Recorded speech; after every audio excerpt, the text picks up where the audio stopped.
else you can alienate. Shit. Oh my God, Bill. Oh, we're live.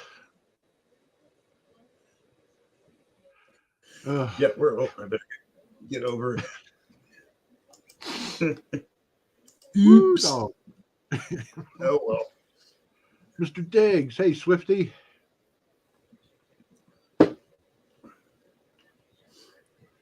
Oh, there's our girl. She's in the house. Hi, Swifty. Hi, Cynthia. Cynthia. Hi, Jim. There we are. Now it's coming Jim. over to the stream. How's everybody doing? Tony, how y'all doing? Wow, just like that. Boom. We got a full house almost. Yep. Awesome.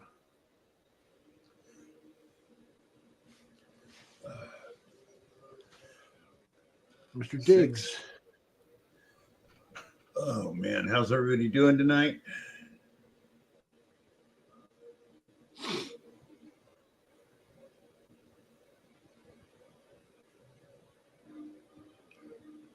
Whew. There you go, Swifty. Yeah, hit that like button. Thank you. Mr. Diggs, Bill's evil twin. Yep, we're actually twins. You didn't know that? I forgot to change. I got to rechange my Elvis lives. Oh, except I forget how to do it now.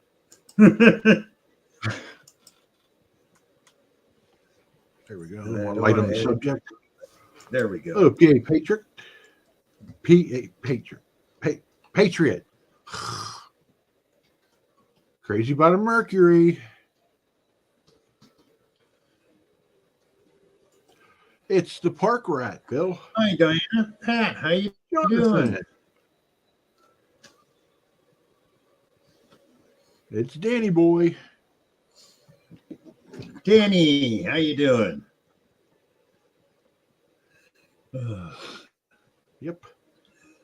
Hope everybody has had a good day. PA Patriot, how you doing? Hopefully somebody got to go out swinging for a bit. Yeah, I hope somebody got out today. Yeah. I couldn't.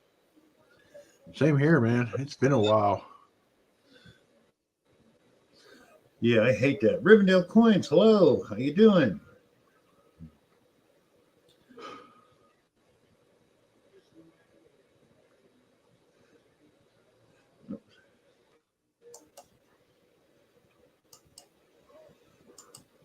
Hey, Diane, so far we're doing well. Jim Steele, hello. I'm not certain where the chat's at, but Bill just posted the link again in the chat. Yeah. Anybody wants to come up like Pat? Jonathan? Cynthia? Yeah. She was on Dennis's the other night. Yep. She did a great job on that. And then guess what? You want to know a secret, Bill? What? Right after the stream, I called her. Yeah. Hi, Marty V. I need to call Cynthia. I haven't called. Marty. I've been meaning to call a lot of people and just haven't done it. Yeah. I wanted to wish her a proper happy birthday. Rocky Mountain. Rob, Rocky Mountain, how you doing? Otis. No, is it Otis or Otis? Outhouse Otis or Otis? He's Otis. There's another guy they call Otis because they have the same name. Okay. At least that's, I think. Russell, how you doing? Hey, we got 15 in the house. Yeah. Nice, Bill.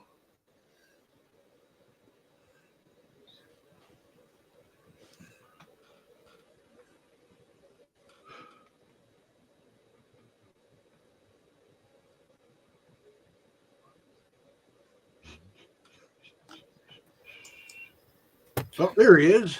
What's going on, fellas? How you doing, Pat? How you doing down there? Doing good. They're easy to tell apart. Okay, because Otis is spelled Otis, O-T-I-S, Okay. And Otis is spelled with 2 T's. Okay. Yeah. Oh, Swift, you just put I in the missed link that. too. Yeah. Yep. Okay. I just know they were talking about it the other night. I didn't notice that it was with 2 T's. So, okay. Yeah. So what How you y'all doing? been up to today? Now I'm just gonna ask you how you're doing. Phew, I've been busy as a mofo. How's Hi, the Karen. Oh, that's miserable. I think the infection's coming back. Need to try and get more antibiotics again. So, yeah, but it's been miserable for a couple of days now. You know, just when I thought, okay, I can make it. We're in the home stretch, but no, smack. So, but I'm working up a bunch of stickers. So, I make stickers for a lot of YouTube channels. So, I've taken about half of the channels that I make stickers for, and I'm printing out a sheet of their stickers. And then I'm going to combine these all together into these mega sticker prize packs, Ooh, cool. but still have half of my stuff in reserve for another round. Yeah. So I'm going to make up probably 10 or 12 of these prize packs. I'm sending some of them to Marlon Okay. to give away in his stream, and some of them I'm sending to AAPs to give away in their stream. Oh yeah, that's a good one to send to. Yeah. And then I think one set I'm going to take and I'm going to just send out straight to She Digs It Row, and, you know, let her enjoy all the American stickers. So, been busy with that, but there's a lot of stickers to print out and cut and size, and you know, it's a big body of work. You know, when I first sat down, it's like I had this grand idea. I'm going to do this. So, you know, I fire up my software, and it's like user created designs 293. Wow. And I mean, a big chunk of that is the YouTubers. Some of it are for other businesses and stuff like that, you know. So I do one-offs for people and family events and junk like that. But there's been a lot of images, you know. It's Cool. a long time. Oh, the box I printed it for you. Is that okay? Does it work or? Yeah, it arrived. I haven't made a sticker for it yet to see how it fits after the sticker's on. Hey Tom. That's Hi, Tom. on my short hit list of things to do. And these are already sold, but for the ladies out there, I'm doing earrings. Started out with magnet fishing earrings. One on chains, one's with bling on them. I like it, man. So, I'm gonna do little. You actually do skulls and stuff with yours. Mine's just over here collecting dust. Oh, I don't do fancy stuff, not like Marty does, but I want to do my own stuff, not somebody else's. I mean, but I'm going to do little gold pans, metal detectors, all kinds of stuff, and earrings. I mean, as soon as I showed these, Michigan Joe says, I want those. So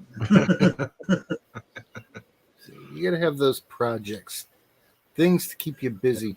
But I know what you could do with yours, Mark? Make me some fake nipples I can put on with double stick tape so I look like Shane Kubat when we're together on the streams. You can't be the only one just sticking out there. I have some saved. I will print them out for you. I've already done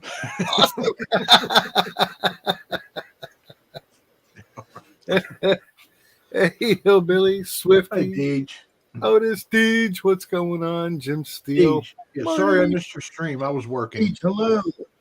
I only got off work about an hour and a half ago.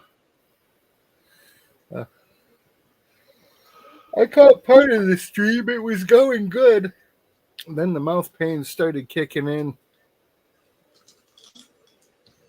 Yeah, Deej had a great stream. I was super tired about halfway through. I woke up and all of a sudden it was over. Shit. Sorry, Deej. Figures.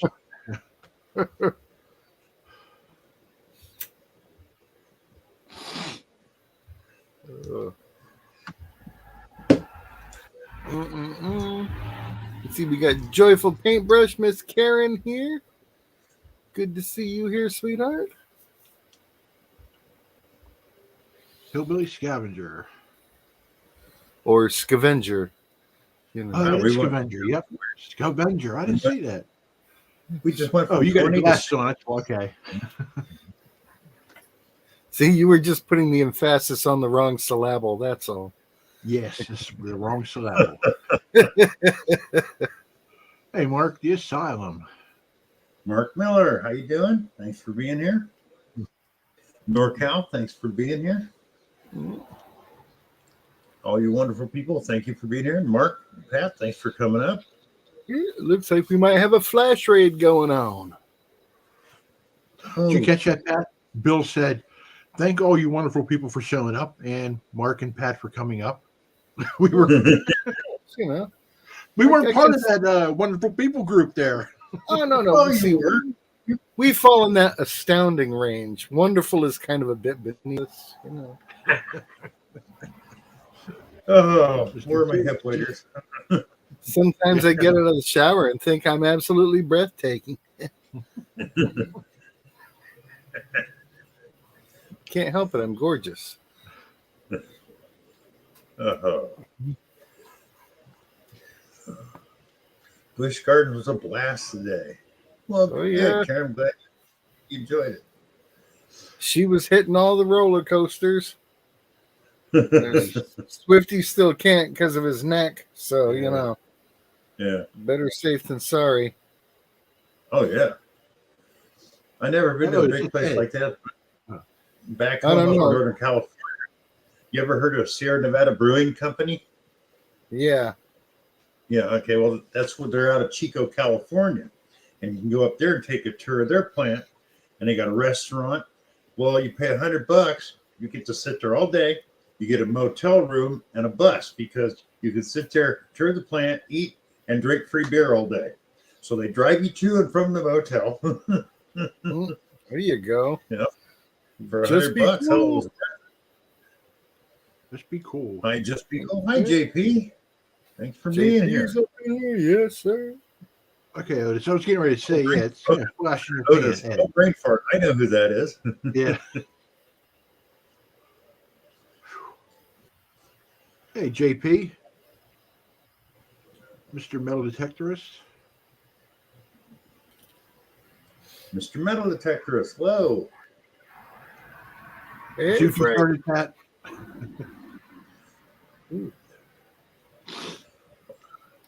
Well, I lost the permission, but I was talking to the guy that bought the property. I might get that back, but then he told me, and I didn't realize where I live. It's a big homeowner association. And he goes, well, you know, you can detect the field from the homeowner association. I went, what? I didn't know they had one. Nobody told me. He goes, that's about 5 football fields in size. He goes, it's gated. He goes, here's the number. You got to type in a code to go in. So tomorrow. Yeah. This is probably where people are running their dogs and stuff. Well, the thing is, it's only for the people that live in the area. So if you don't have the code, you can't get in. So, and they'd allow you to do anything there. So, Wow. That's amazing. Otis, Like you you were have a saying, bed too there. bad they didn't tell you that when you first moved. You know, you could have been over there Yeah. a long time ago. Yeah, I know. Go back, make sure I didn't miss too much. You mean magnet fishing, fish fishing, or metal detecting fishing, Rusty?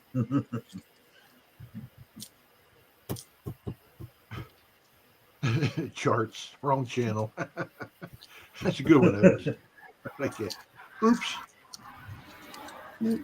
Yeah, I like watching magnet fishing videos. I just hate doing it. Because they always find good stuff. I'll find nails, washers.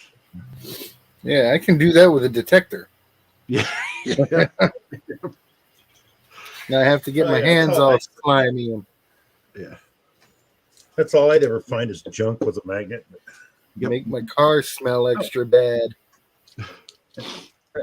More women have joined in since I've been here. Ladies who are into magnet fishing, I'm doing magnet fishing earrings now, with or You without don't the even have to be magnets. into magnet fishing. So, if you want some, contact me.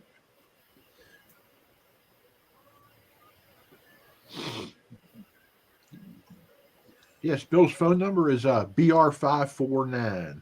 Who Mm-hmm. remembers that? What's that from, huh? Isn't that remember. Junior Samples? Junior Samples, yeah. That's right. Damn, Hey, I'm Gary. 444 55. Yep.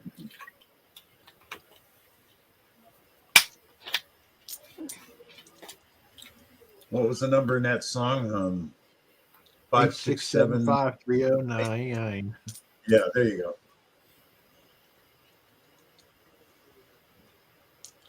Or like in the old TV shows, the phone number was 555 55 5555.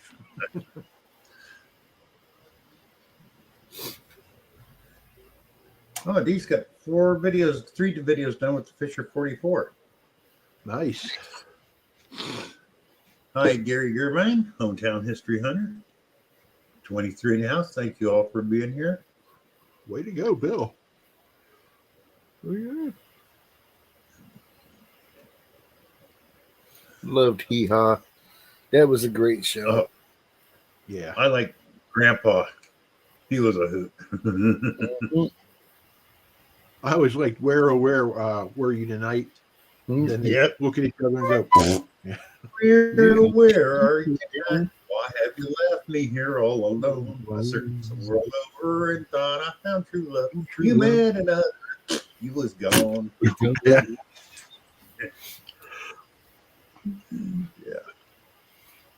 Yep, I love it. This is a good one. Otis, he says, I missed the A-Team. That's The another good original, show. yeah. I like the A-Team because nobody got killed. Yeah. You'd fire 8,000 rounds and nobody'd even get winged. You know?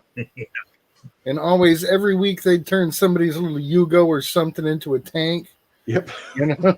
It's like they're coming at us from across town. They'll be here in 15 minutes. All this miraculous welding and stuff takes place. Dang. I pity the fool. Mm-hmm. Yep. And then MacGyver. Oh, I love MacGyver. The original, not that remake they just did. No, that's a remake. The original. Make anything with duct tape. Yep. Mm-hmm. Duct tape, Like Jim ballpoint pen, Stills is and back when they had real TV. Yeah. yeah. Notice Murdoch was awesome. Yeah. Hi, Bud Files. Howling Mad Murdoch. Yeah. Or Three's Face. Company, No, not yeah. the face. Not the face. Mm. That would Yeah, be not the Pat. face. He would be face. Not the face. Bud Files, how you doing?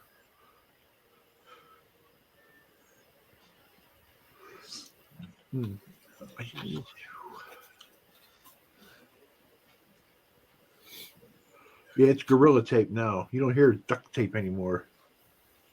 Oh, they still have duct tape. I mean, duct tape. Yeah, too. but I mean, like, UCK. I mean, it's more commercials about Gorilla Tape and Gorilla Glue. Oh, yeah. Regular old duct tape. Hey, Swifty. Oh, he's going to bed. Lightweight. See, I did Nice, like Scorpion too, Mr. Diggs. That was a good show. Yeah, Scorpion was pretty good. Yeah. There was a show, it was only on a couple seasons, with a guy that slept with his 44 Magnum called Sledgehammer. Yeah. You ever saw it? And that was freaking hilarious because the gun would talk to him, the barrel would move like lips.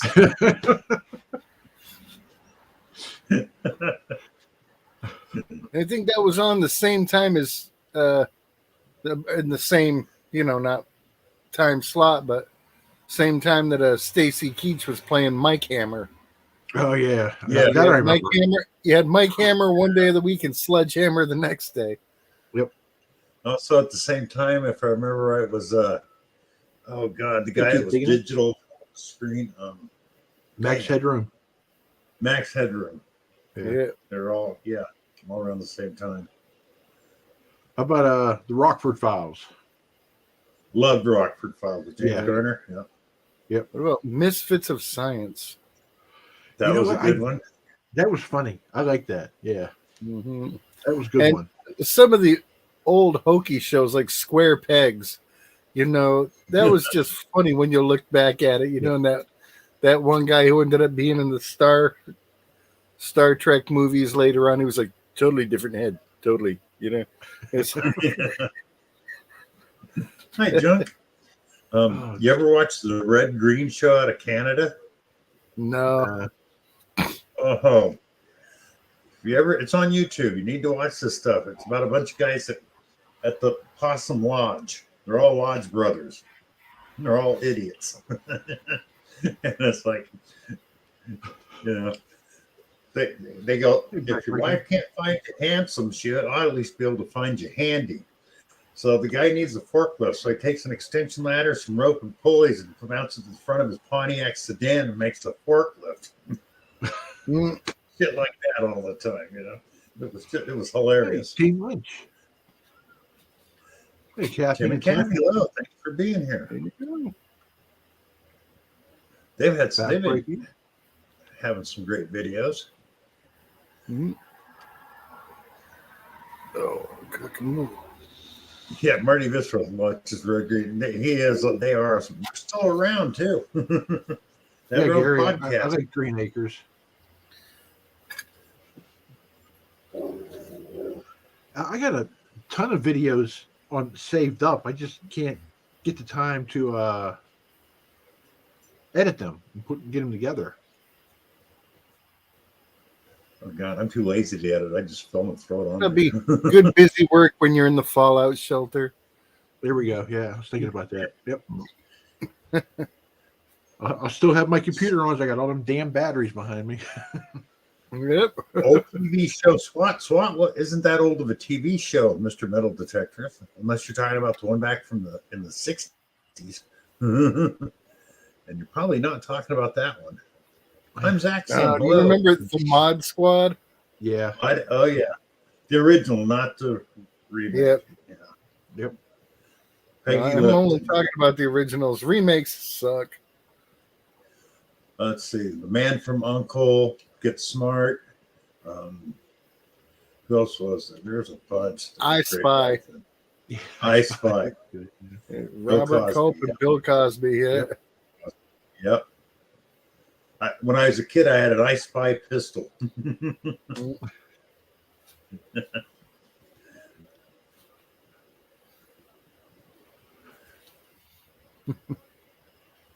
But I love Get Smart. Missed it by that much. Would you believe? Hold on, I got to answer my shoe. That's it. Yeah. The old bullet in the barrel trick. Yeah. Yeah.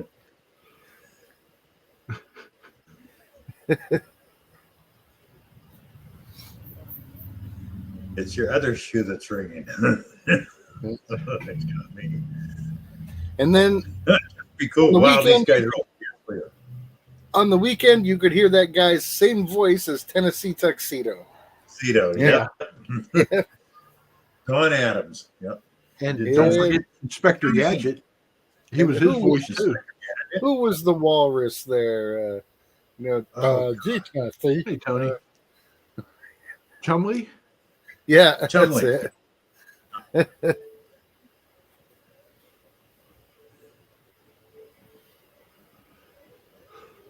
Another one, I like Dudley Do-Right of the Mounties. Mhm. Yeah, I'll be the one Brandon Fraser made, the live version. It wasn't bad. Yeah, I mean, it wasn't great, but it wasn't bad.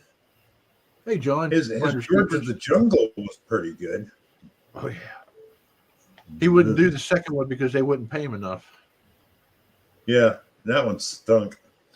Yeah, John, Finders Keepers, hello. Yeah, what I liked about George of the Jungle, he walks up and the apes are smarter than he is. He goes, "Where's your mate, George?" He goes, "Mate? You mean long hairy fella that doesn't shave?" "That's because she's a girl, George." "Whatever." Yep. I'm going to take a shortcut known to but a few and walks off a cliff. It's the body goes, "That's why it's known to but a few."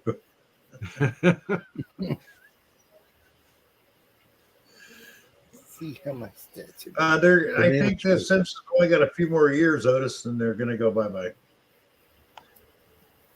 You think so, Bill? Yeah, I heard something that they renewed it for like 3 seasons, but it's starting to go a little. Yeah. So They're probably going to stop it right before Bart's old enough to swear. Those bastards. yeah, he's already. Yeah, the very last scene would be Bart going, "Oh," cut it right off. Yep.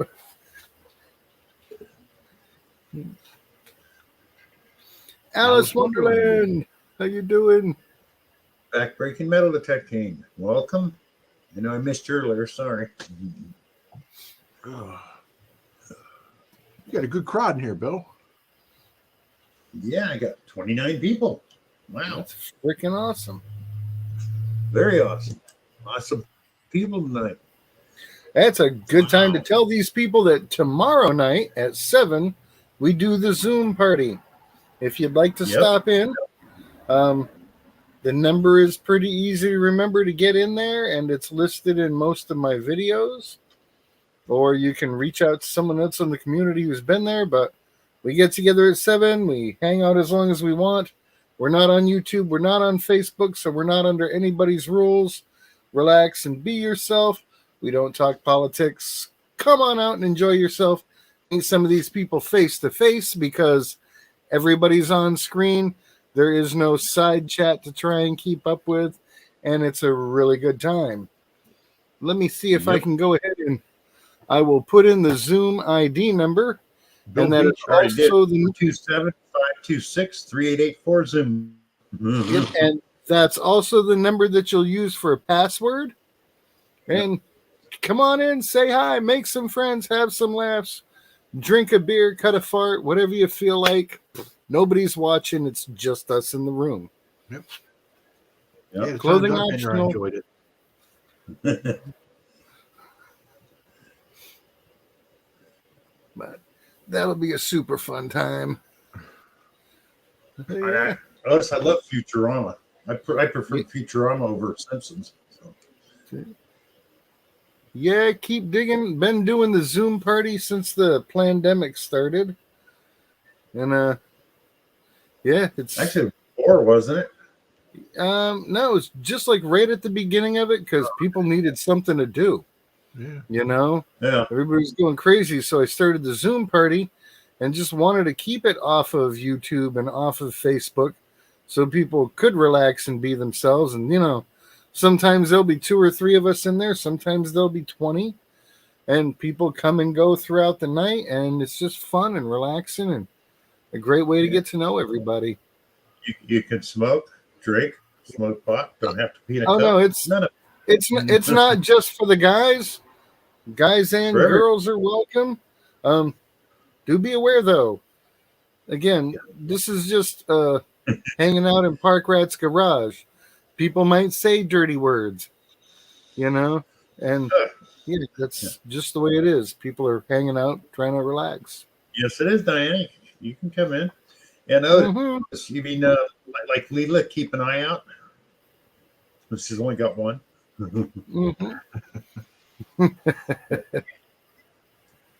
Yeah, everybody's welcome at Pat Zoom meeting. Mad Max, welcome. Mad Max, hello from Middle Tennessee, kind of, sort of, Clarksville. Thank you, Deej. People get over in Tennessee Jim. He passed away a few years back, but his channel's still up, and he was like 19 short of hitting 1,000. Deej would like to see his channel get up to 1,000. I was already subscribed to it, so I've been subbed to him for a while too. I think he did hit 1,000. Cool. Keep going though. Why not? He's at $9.99. Awesome. And keep digging. Just got him, so that shouldn't put him 1,000. Remember to watch a video, hit like, and leave a comment. That way, the sub sticks. I was already subscribed to him. I just clicked over there, and it shows he's at 1,000 now. All right. Cool.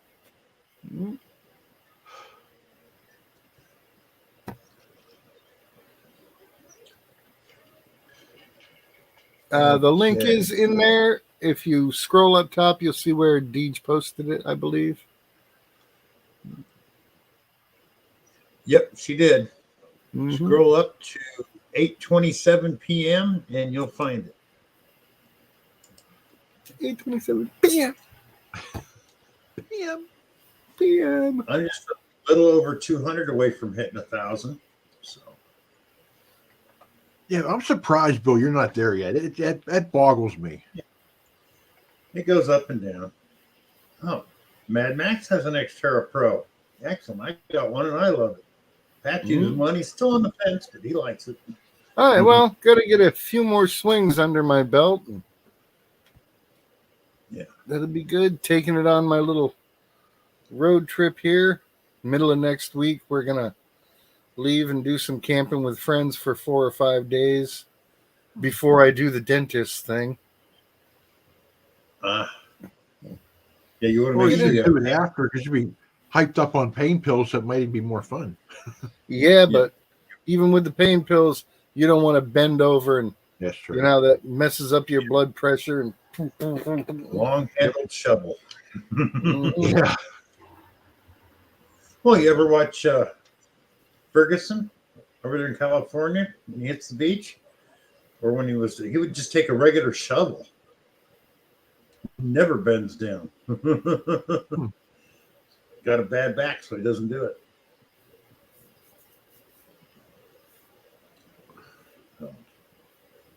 28 in the house. Thank you. Yeah, Pat, make sure you have plenty of pain meds and antibiotics when you go on that trip. Oh yeah. Oh yeah. Well, the antibiotics are the hard part. Yeah. So. Yeah. Just go to the pet store and buy the stuff for the aquarium. Yep. That's pretty much it, man. Same stuff. Yep. Maybe the fillers are different, but same stuff. You didn't hear that from us, people. Disclaimer. Yeah. Just joking.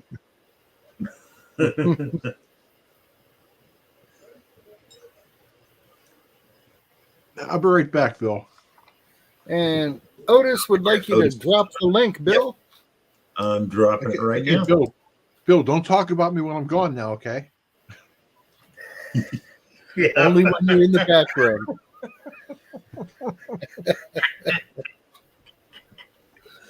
Oh, well. Oops.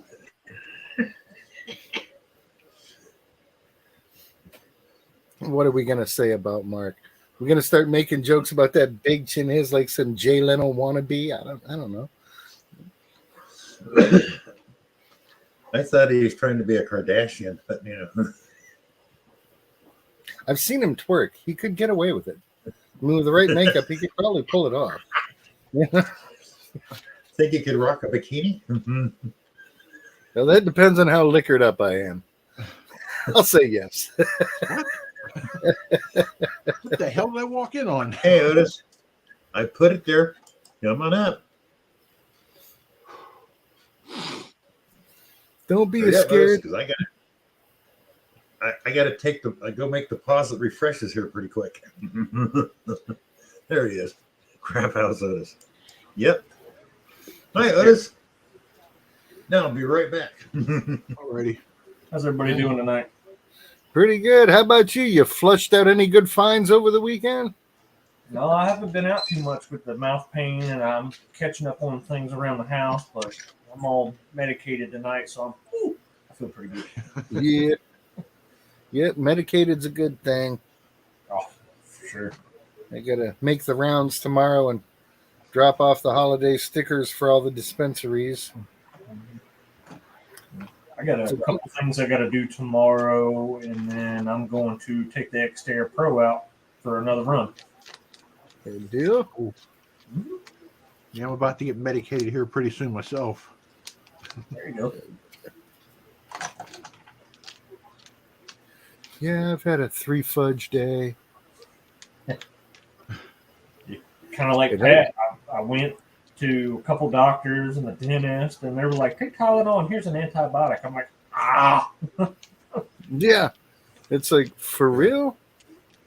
It's like, just pull the damn thing. Hey, here's my It's like puppy. this hurt so bad I could club a baby seal and not give it a second thought. You know, that's bad. So That's bad. let's take the edge off here. So No lie, I can't remember what I bit into. I bit into something and almost put a hole in the wall. Like, I mean, it was awful. So that's Oh, a yeah, shame like that like doctors nowadays are afraid to prescribe anything for fear of being sued or adding to the pandemic. Yeah, I mean epidemic. now they're afraid of being sued by the pharmaceutical companies that are paying them to push other stuff. Yeah. Oh, So okay. don't give them what they need. Give them this. Give them this. Ask your And if doctor if prolapsin is right for you. May cause anal seepage. Oh, hey, look, I'm educated on medicine now. I need this, doc. As I say, if I take medicine for a headache, I think I'd rather have the headache than rather have the runs. Reed, hello. Reed, what's up, Reed. fella? Jason. He's in zombie hunting Jason. mode. Must be having a good day. And PA, you can post your own link. I just made you moderator.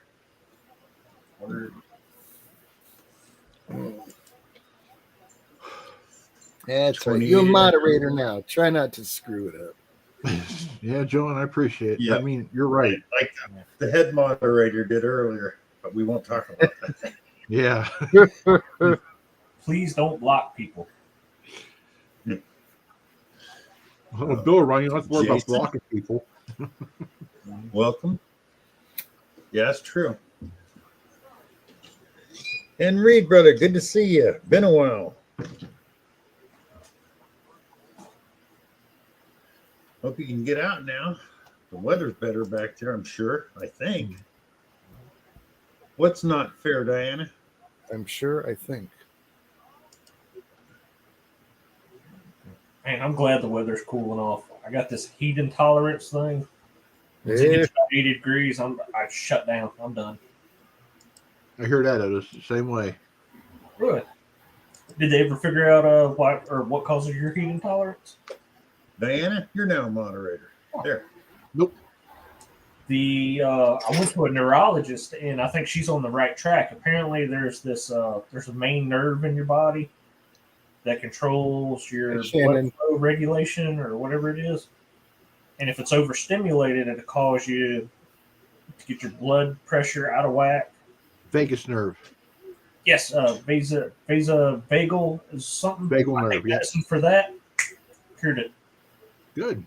Yep. I still can't stand being in the heat, but I'm not getting tunnel vision and feel like I'm going to pass out and be like on the ground. Yeah, if there's going to be one part of my body that's going to be overstimulated, let it not be that part. Yeah, no lie. After a year, I'm finally able to take a hot shower. That's good to hear. Oh. Shoot, I think next week it's supposed to be in the 60s. I can't wait. It's 46 right here now. Oh, I love that weather. Mm-hmm. It's a beautiful 69 here. That's about the top level where I like it. 69, 72, around that area. Mm. But I do really prefer 69 more. Oh, yeah, absolutely. Mm-hmm. Man, you can ask Swifty. I think it's funny when we go hunting together because it'd be like 40 degrees outside and he's got 3 layers on and shivering. I'm out there in a t-shirt going, oh. Marty says, remember to call the doctor after 4 hours. Hey, if we go 4 hours, she's going to need the doctor. I always had a guy say that after 4 hours, he's calling a prostitute. Yeah, if I'm going longer than 4 hours, I'm selling tickets. Be like a little carnival game. Throw the little ring on it. Have mine bronzed and put it on the mantle next to my baby shoes.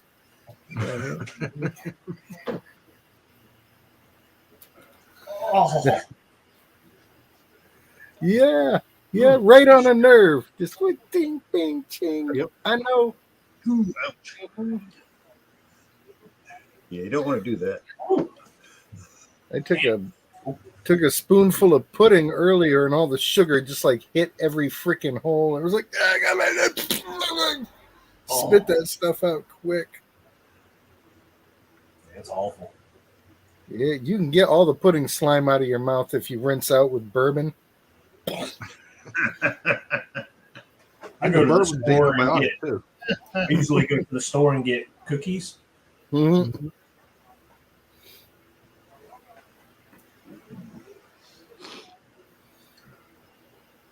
Man, take a couple of them cookies, and then you see Jesus and telling you, "Be careful, my son. It'll be over soon." Oh my God! It is definitely no fun. Yeah, Hillbilly, I had fun today. I was making fun of him. Before he was making fun of me too. Brewers, Jeff, what's going on, brother? Welcome aboard. Scroll back up through. There's probably a link you can touch on. Get up in here and show us your smiling face. Yeah, I'll just throw it in there real quick. Get the freaking computer work. Yeah, Gary, pain is no fun. Come on, computer. I have a very low tolerance when it comes to pain.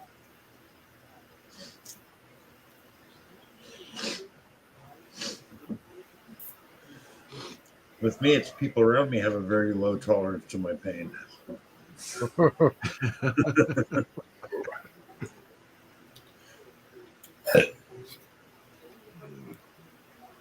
Bill, how are you liking your Xterra Pro so far? I love it. You know, great machine, lightweight, easy to use, easy to set up. Oh yeah, I mean, you know, yeah, the VDI numbers are a little jumpy, but the tones are there. I love that I can go 5 tones. You know, adjust my threshold. I mean, it's just enough adjustments when I'm going crazy. It gets pretty deep. So yeah. I like the 2-tone setting for if like you're cherry picking outside. You know, if you're just going for like coin, do from like 40 up or something along the lines. I seen videos of the Simplex Ultra. That don't seem like a bad machine, but it looks overcomplicated. Night, Cynthia. Well, the thing is that then you're stuck with a single. I mean, nothing wrong with a single frequency machine. Don't get me wrong, but just same price, only one free. Yeah. And carbon fiber shaft and all that, but that means it's going to probably be more than the Xterra, so I can't see paying more for it. Oh yeah. I'd have to see a Simplex Ultra in person and actually see it in use before I kind of have an opinion about it. I see where they were going through the settings, and I mean it just lost me. I was like, holy crap. I mean, there's going to be a learning curve for that one. I mean, that's why I'm glad I didn't go with the Legend. Hey, Hillbilly's coming up. Hi, Hillbilly. Hey, he made it. Hooray. I'm pretty. Pretty ugly. Hey, man, what you mad?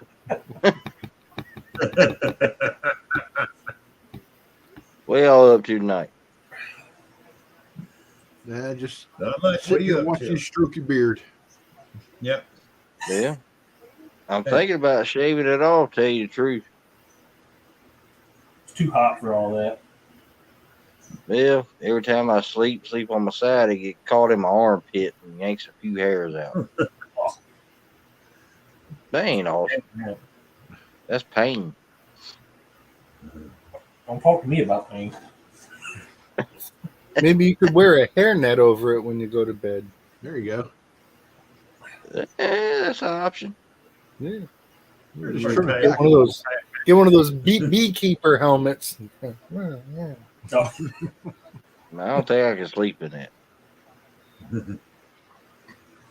Take enough sweet smoke, John. You won't care. Sides tied up in the back. Yeah, Bill had a good idea. Just go like, so Billy, tie it around. Yeah. Not in the back.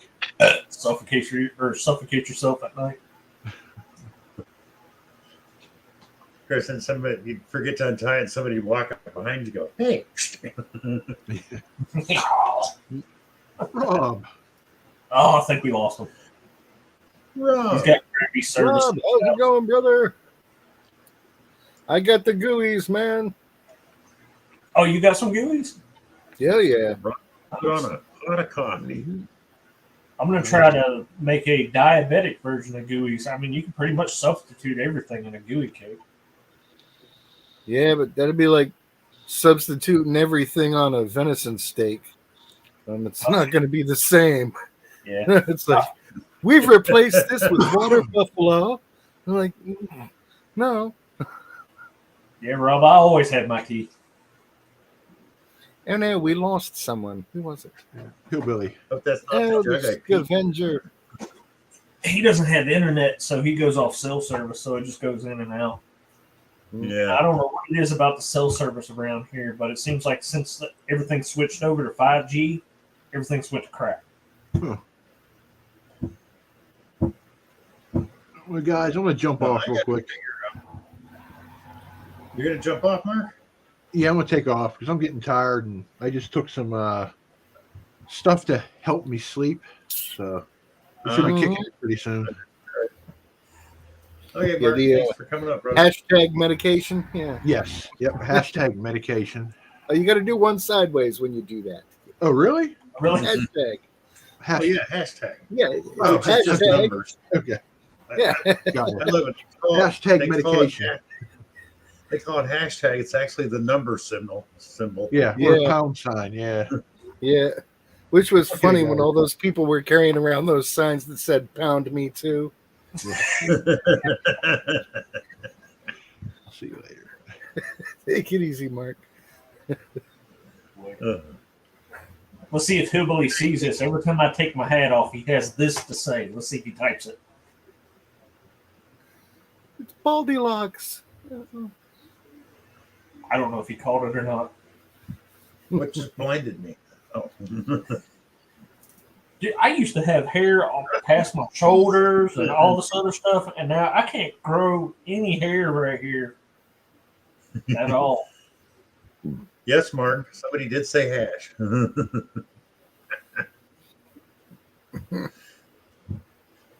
But I don't know anything about that stuff. Hey, Yes, Rob. sir, man. Rob's I gotta get a Rolade. I'll be right back. Hi, guys. Rolade. I don't know. I guess Hillbilly didn't catch it. Every time I take my hat off, he tells me I don't have a 4-head. I have a 5-head. Wow, there's like an 8-second delay with this StreamYard. Really? what? Yeah. I had both this screen and the YouTube screen on, and I said, hi, guys. And then like 6 seconds later, I heard myself say, hi, guys, again on YouTube. Yeah, mine does that too.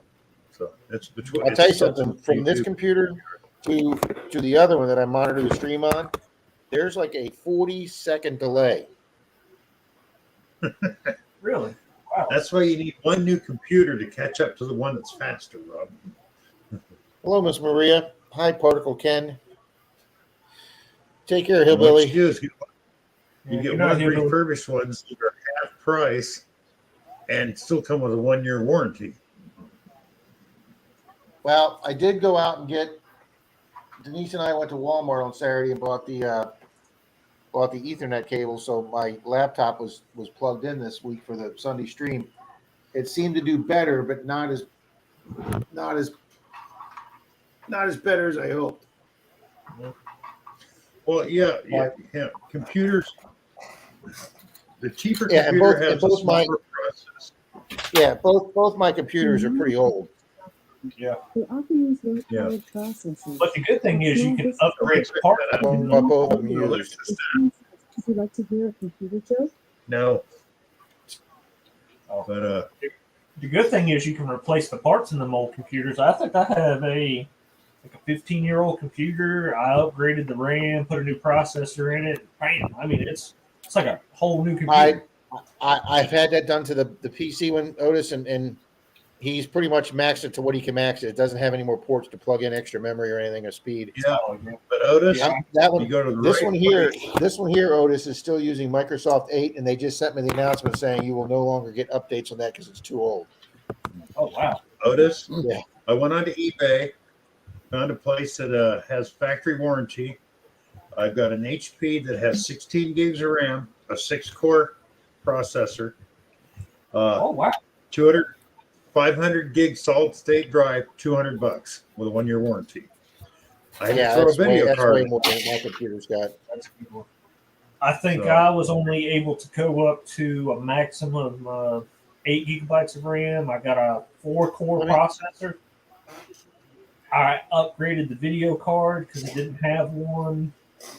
Mhm. And there was something else I did to it, but I can't remember.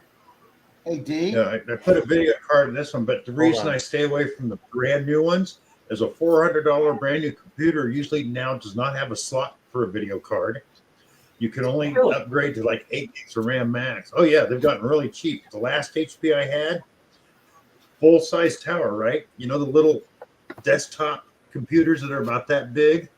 That Yeah. was the motherboard and freaking whole tower. And it was a brand new computer. That's how they built it. So I couldn't upgrade anything except for the processor. Yeah. Me personally, I'd rather build my own computer. You know, get the motherboard and all the parts to put it Oh, yeah. together. Get my own box. I'd rather do that. I used to do that all the time, but it's getting harder and harder to find the parts you want piece by piece because they do these little bundles now and it's got crap in there you don't want. So you actually end up paying more to build your own than to buy one now. So Yeah. and get a decent machine. Yeah, if I tried something like that, it'd just look like a poor attempt at making a bomb. Got no idea. Oh, let me add a motherboard in here and a new video card. Nah, screw that. Yeah, my mom just got a computer, and it's like one of the big screens. I think it's like 32 inches, and everything's built into it. There's no box, no nothing. It's just a monitor you plug in and hit the button. I mean, it's pretty sweet. No, the guy I got this from, he had a bunch of these, and what he did is when they put these out for some reason, it's just a standard desktop computer, but they put top end gaming video cards in them. You could buy it and sell the computer to pay for the video card. So that's what he did. He'd take the video card out and sell the computer for $200, and it was a $700 computer because of the video card originally, or $600, something like that. But if it had it had like a $900 video card in it, so it was cheaper for him to buy the computer and the video card than sell the computer after he took the video card out and get more money back.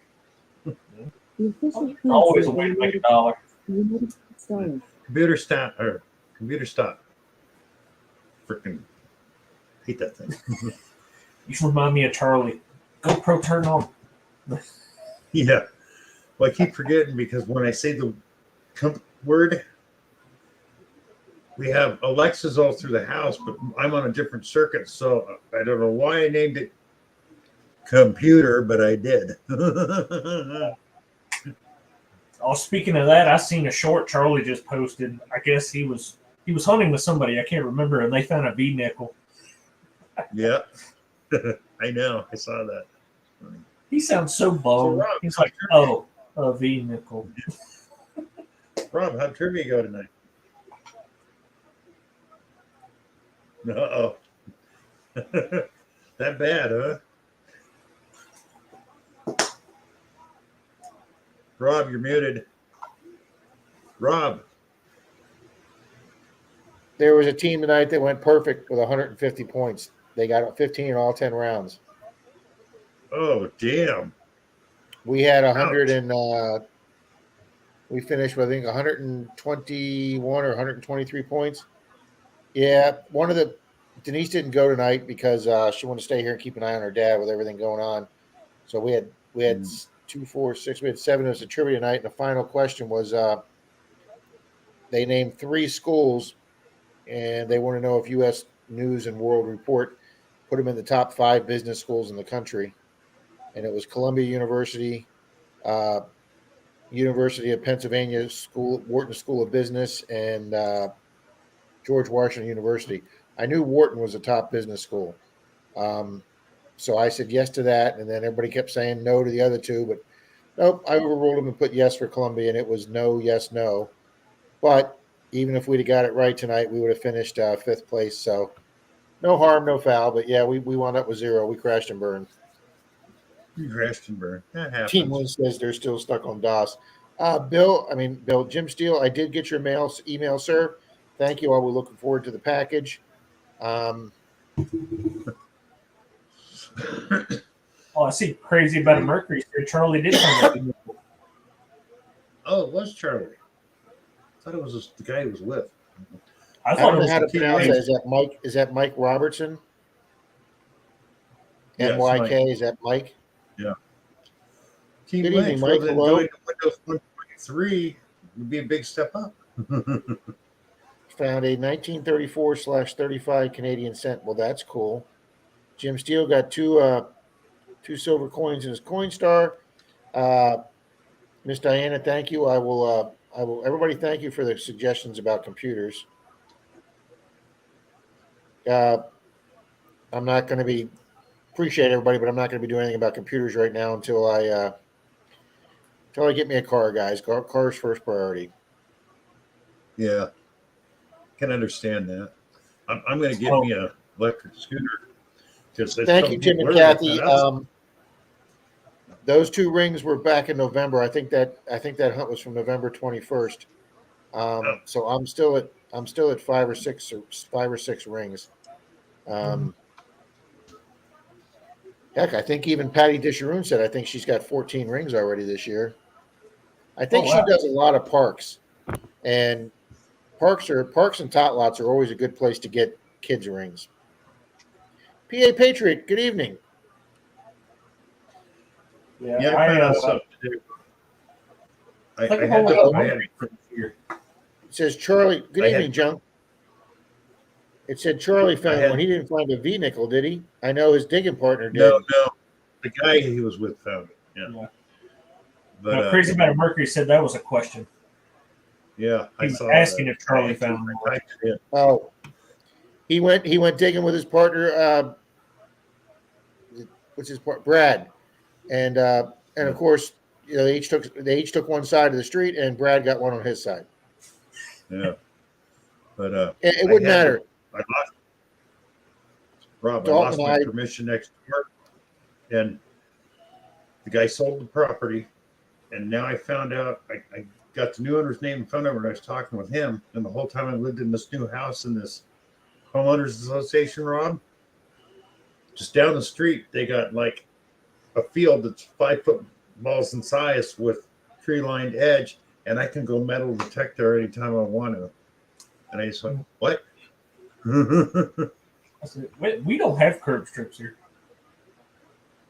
Yeah, Otis, I'm not coming your way, Otis. You keep saying that. That doesn't sound appealing. What? No curb strips. Yeah, but the neighborhood, if you go door knocking, the neighborhood, the land and everything that it's all built on is from the 1650s. Oh, okay. That sounds awesome. Oh, yeah. That's where Swifty found 2 Spanish cops was in the neighborhood. Marty, are you complaining? I might be at 6 or 7 rings. I did get one on Clearwater Beach last week. I mean, it was a costume ring, but it was at least another ring. Mm-hmm. So, is there any updates about getting your vehicle or anything? Well, I texted. I have Progressive Insurance. The lady that hit all 3 of us, she's also got Progressive. The first car she hit that she rear-ended, they have. I can't remember if it's all State Farm. So what happened was originally the lady that hit all 3 of us cars, her insurance company was going to accept 100% responsibility. And so they took possession of my truck and they gave me they told me that their estimate for a payout for my truck since they totaled it was $3,419. Well, I've got less than $3,000 into it. I paid $1,000 for it, and I probably put about $1,800 into repairs over the last 4 or 5 years. So if I get $3,419 for the truck, I'm coming out okay. But it's been 2 months now. It's been a month and a half since they gave me the estimate. So I sent them a text like 2 weeks ago saying to the adjuster, and I said, hey, you guys have had my truck for a month and a half now. You gave me the amount of money you're going to give me a check for it. Why don't I have a check, or why don't I have possession of my truck back that I can try and, because what happened was is it tore the fiberglass bed off, and then it bent an axle.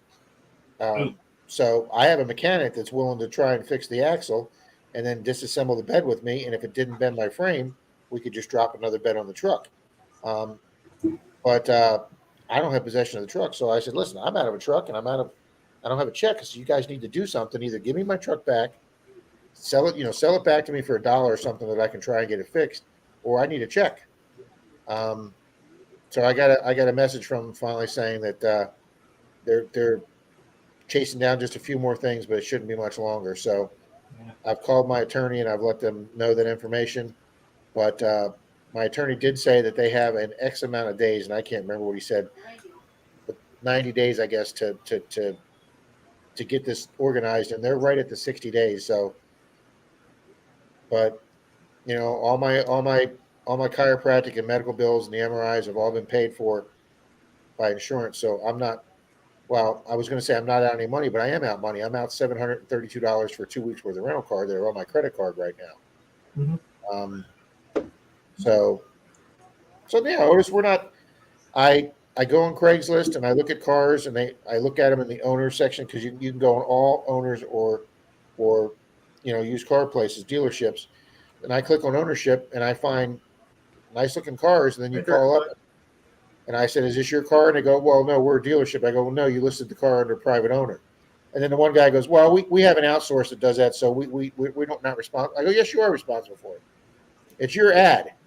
I said, so basically you're just doing a false ad to let people think this is a private car.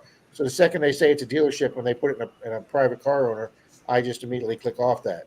Oh, yeah. And we had the perfect vehicle I wanted, a Jeep Grand Cherokee, because I've owned one of those before. And it was sold before I got there. Awesome. And another vehicle, the guy, Saturn View SUV. My mom owned a Saturn. We put 200,000 miles on that without even. I mean, that thing was perfect. No, great mileage, no problem.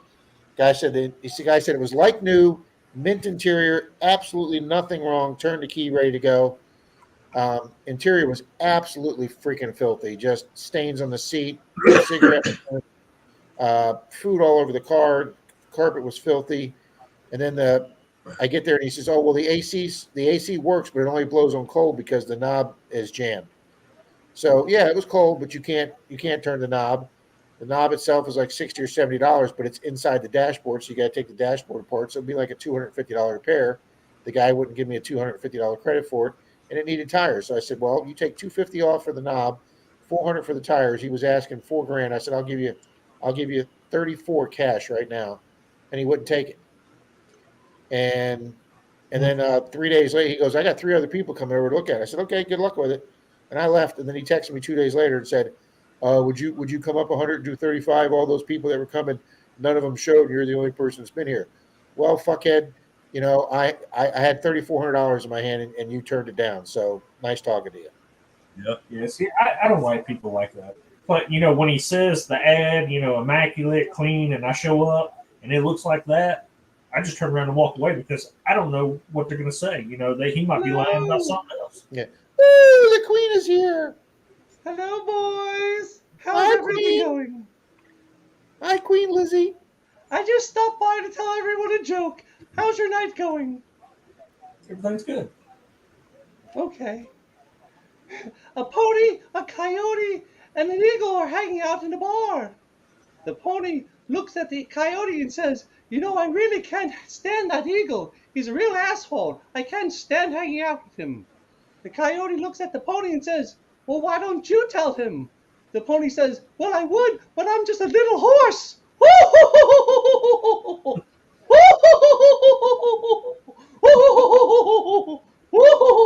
You got the Queen in hell on.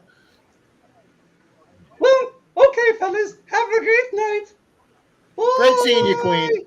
Bye, Bobby. See you later. Oh, who is that? Every time I see that character, I just roll. Pat's had him on. Clark's Co's had him on. It's been hilarious. Yeah. Brewer knows who it is, but he never said who it was. I think I know who it is too, but I have no idea, but he's funny. I know that. it is funny. Maria, yes, it is just sad. Have you tried looking on Facebook Marketplace? Seems that everybody uses Facebook Marketplace. Denise turned me on to Facebook Marketplace. I've never really done any shopping on Facebook. I'm more of an eBay and Craigslist guy. Yeah. So I went on Facebook Marketplace and what did I just watch? Rusty Fox says, what did I just watch? That's Queen Lizzie. She's been appearing on a lot of streams lately there, Rusty finds. So I went on there, and again, Otis, I clicked on private sellers only. And the first 5 cars I called were dealerships. And then what they do that. Because I consider that false advertising to me. And like I said, I called the first 3, didn't answer their phone, and then they called me back, and I said, hi, are you a private seller or a business? And they said, we're a business, we're calling you back. I said, nice talking to you. I just hang up the phone. But they word it to where like they're a private individual. But I start seeing because you got to click on that thing for a phone number, reply, and then you got to open a little box with the phone number. When you start seeing the same phone number and the same name on that box when you open it, you start realizing.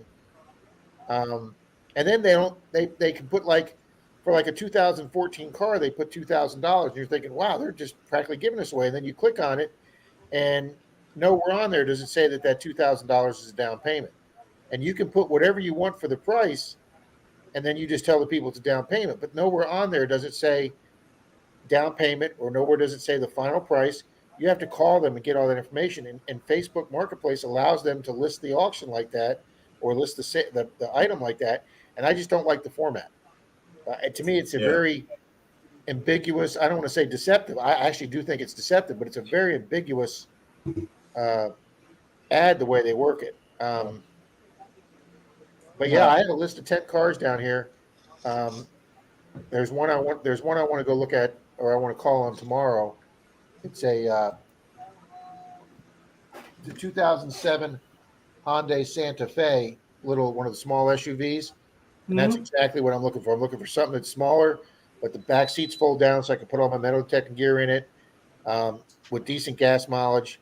I don't have to worry about stuff getting wet in an open bed, but if it still has the trailer package, I can still borrow my buddy's trailer and get stuff done with it like a truck. Evening, NorCal. Yeah, there's a lot of scams on Facebook Marketplace. He says, yeah, I don't doubt that at all. You really got to know what you're looking for when you're on Marketplace.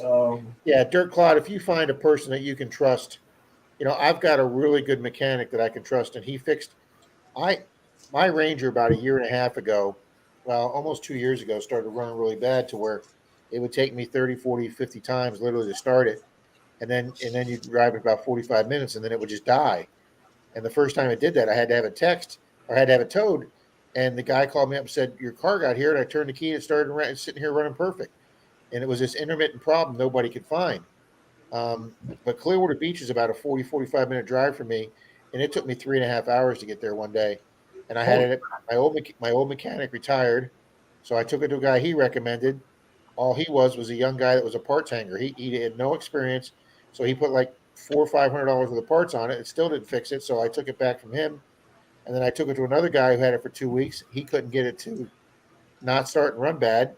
And then I brought it to a neighbor who's a freaking engine genius, and he couldn't figure it out. And what it turned out to be was the air mass flow sensor, which the first guy fixed about 6 months before, but he put a cheap one on, and it went bad. But since it was a brand new shiny part on the front of the engine, we didn't bother rechecking it. And I took it to Denise Kay's mechanic. She's in my chat all the time. She lives south of me. I took it to her mechanic, and we followed the tow truck down there, and she called me while we were driving down, and she says, where are you guys at? I go, we're about 10 minutes behind the tow truck. She goes, oh, well, the tow truck just dropped your truck off. Freddie's got it sitting there idling. He's already fixed it. Like, are you freaking serious? I've had 3 mechanics have it 2 weeks, and he has it 10 minutes, and he's got it sitting there running. She goes, yeah, he knew exactly just by the symptoms you said. So when I got down there, he started it up and he walked over and unplugged the airflow mass sensor. And as soon as he unplugged it, it ran perfect. And he goes, I just got to order another one of these. They put a cheap one on. And that was a year and a half ago. And that truck's been running like a Swiss watch ever since then. And mechanically, I just took it to see Charlie up in Pensacola. I just put 800 miles on it going up to see Charlie in Pensacola. I've taken it over 3 times to see Pat on the other coast. I've taken it over to see Kimberly. And, I was just, Dennis and I, he's gone now back up to New York, but him and I were going to try and arrange a trip down to Miami Beach for spring break to try and do some detecting down there, make some TNA videos, but we never got around to it. But I mean, I would take that truck to Missouri tomorrow to go see my sister, but it's gone now, and somebody's going to get that as a salvage piece, and it's going to have a great little engine in it. But I bought that off my neighbor about 3 years ago. Like I say, I put about $1,600 into some things that needed, but none of it was the engine. It was just like a new radiator, new water pump. And once I had all that stuff done, it ran as cool as a cucumber. It never overheated. I had a good stereo in it. I did need to get the air fixed, but it ran great right up to that lady just about damn near hit me head on. I mean, if you do happen to get your truck back, I wouldn't try to repair the axle. I would just swap it out for another one. Yeah, and that's an option. Yeah, I mean, I've gone down to the local junkyard here. We've got a junkyard here about a mile and a half away in our neighborhood. They've been there for 50 years, and over the years of being in this area, I've used that junkyard probably dozens and dozens of times. And you could just walk in there, and there'll probably be 5 Rangers, or the Mazda B3000 truck is the same thing as the Ranger. So I know there's like 4 or 5 back there I could just pop a rear end off of. Yeah. So yeah, that's a good option, Otis. And then those flare sides, they got the wheel wells. They're all fiberglass. So I've been online checking those out. They're under $1,000. They're like $800. So if the frame's not bent, all I got to do is unbolt that rear bed. Because I mean, it hit it so hard that it squeezed the 2 sides together, and my tailgate won't open because it actually pulled it in. But I drove it like 10 feet after the accident until Denise started beeping her horn and said, your back tire's doing this. And then when I got it to the garage where they towed it to, the guy said, oh yeah, your rear axle at the hub is just bent really bad. She hit you that hard, she bent that steel tube axle. Well, it doesn't necessarily have to be a flare side. Any I could. Yeah, you're right. I could put a short bed on it. Absolutely, you're right. Mm-hmm.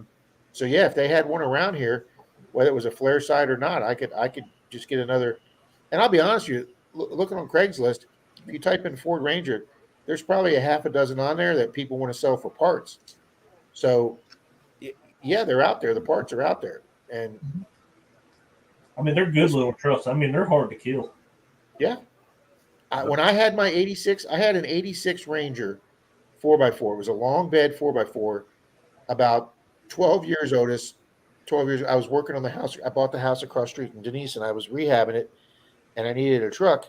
And I was sitting up on eBay one night about 2 o'clock in the morning, and I bid $2,300 on this truck, and I'm like, it was like 2 in the morning. I was bored, and I just put this stupid bid on this truck, and I'm like, there's no way I'm going to win this truck for $2,300. And I woke up the next morning and it says, you won. And I'm like, oh crap. The thing was in Devil Hill, North Carolina. And I'm down here in Florida. So I contact the lady and she goes, well, we have like a little regional airport here that you can get flights from Florida. And I go, okay.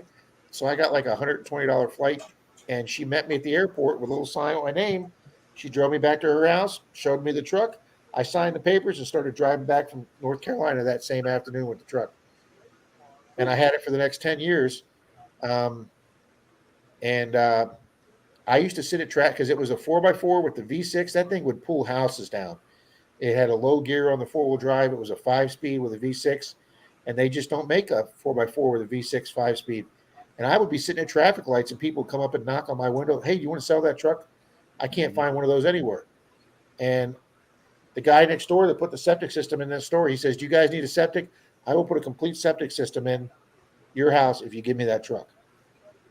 They're Everybody. hard to find. Super Yeah. hard to find. I've been trying to find a kind of like the square body Ford Rangers, the extended cab four wheel drive. You can't find them, and when you do, I mean, it's like they're going like that. Oh, love them trucks. I mean, and some of the nicer cars you see on Craigslist, like I say, you get there in the 3,000-4,000 range, and you show up and they just look like crap. So you get one in the $7,000-8,000 range, which is more than I want to go, but they look really nice, and then they're just so overpriced. Oh yeah. Or you get there and the guy goes, everything's perfect, and then we went to a used car lot the other day, and the guy goes, oh, this thing runs great. He's showing me the vehicle. This runs great. And I go, well, I don't like this overspray here. It's been in an accident. Oh, well, that's the way I bought it. I go, did you buy it at an auction? Yeah, runs great. You got to go sit in and drive it. I go, any of the dash lights? Any problems? You have a check engine light, ABS light? Well, the ABS light's on, but that's just a sensor. I can get that taken care of. And I said, I'll tell you what. But no, just take it for a test drive. I'm like, man, this guy was born to be a used car salesman. I said, I'll tell you what. Here's my phone number. You get that sensor fixed with your local mechanic, and you call me up when there's no dash lights. I'll come back and take it for a test drive. And of course, he never called back. I've learned from the one guy that I made the mistake buying that used car from that had the blown engine that all these guys want to do is get that car lot. They'll say anything they need to say to get it off their lot to you. Oh yeah, I worked at 2 dealerships, so I know the in and out. And I couldn't tell you how many trade-ins we'd get that'd be so nasty. They'd only give you like $1,000 trade-in for it. They'd hand it to me. I'd detail the crap out of it, make it look immaculate, or the best that it can. Then the mechanics would just band-aid it enough to get it off, because most of the times those didn't come with a warranty. Basically, you drive off the lot, it's yours. Yeah. Yeah, don't come back. I was a transporter for car lots, so I'd drive them from one town to another when they wholesaled. And I used to love it. Picked up a 74 Olds Cutlass, T-top, the whole 9 yards. They paid $250 for it. Holding the lot, they had 2 sets of paperwork. The one they got when they bought it, then the ones they wrote up.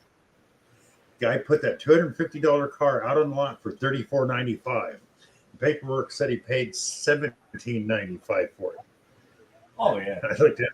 I said, man, you guys are really crooks. He goes, what? I go, you only paid $250 for the frickin' car. Oh yeah. I went to Fitzgerald Auto Mall down here a few weeks ago when we first started looking. Fitzgerald's a big name down here. They own 6 or 7 dealerships. They own Subaru, Dodge, Jeep, Chrysler. I mean, they're a dealer that's been here 40, 50 years in this area of Florida. And they have, like I say, they have like 5 new dealerships, and then they have a few used car lots. And I was looking, and they had the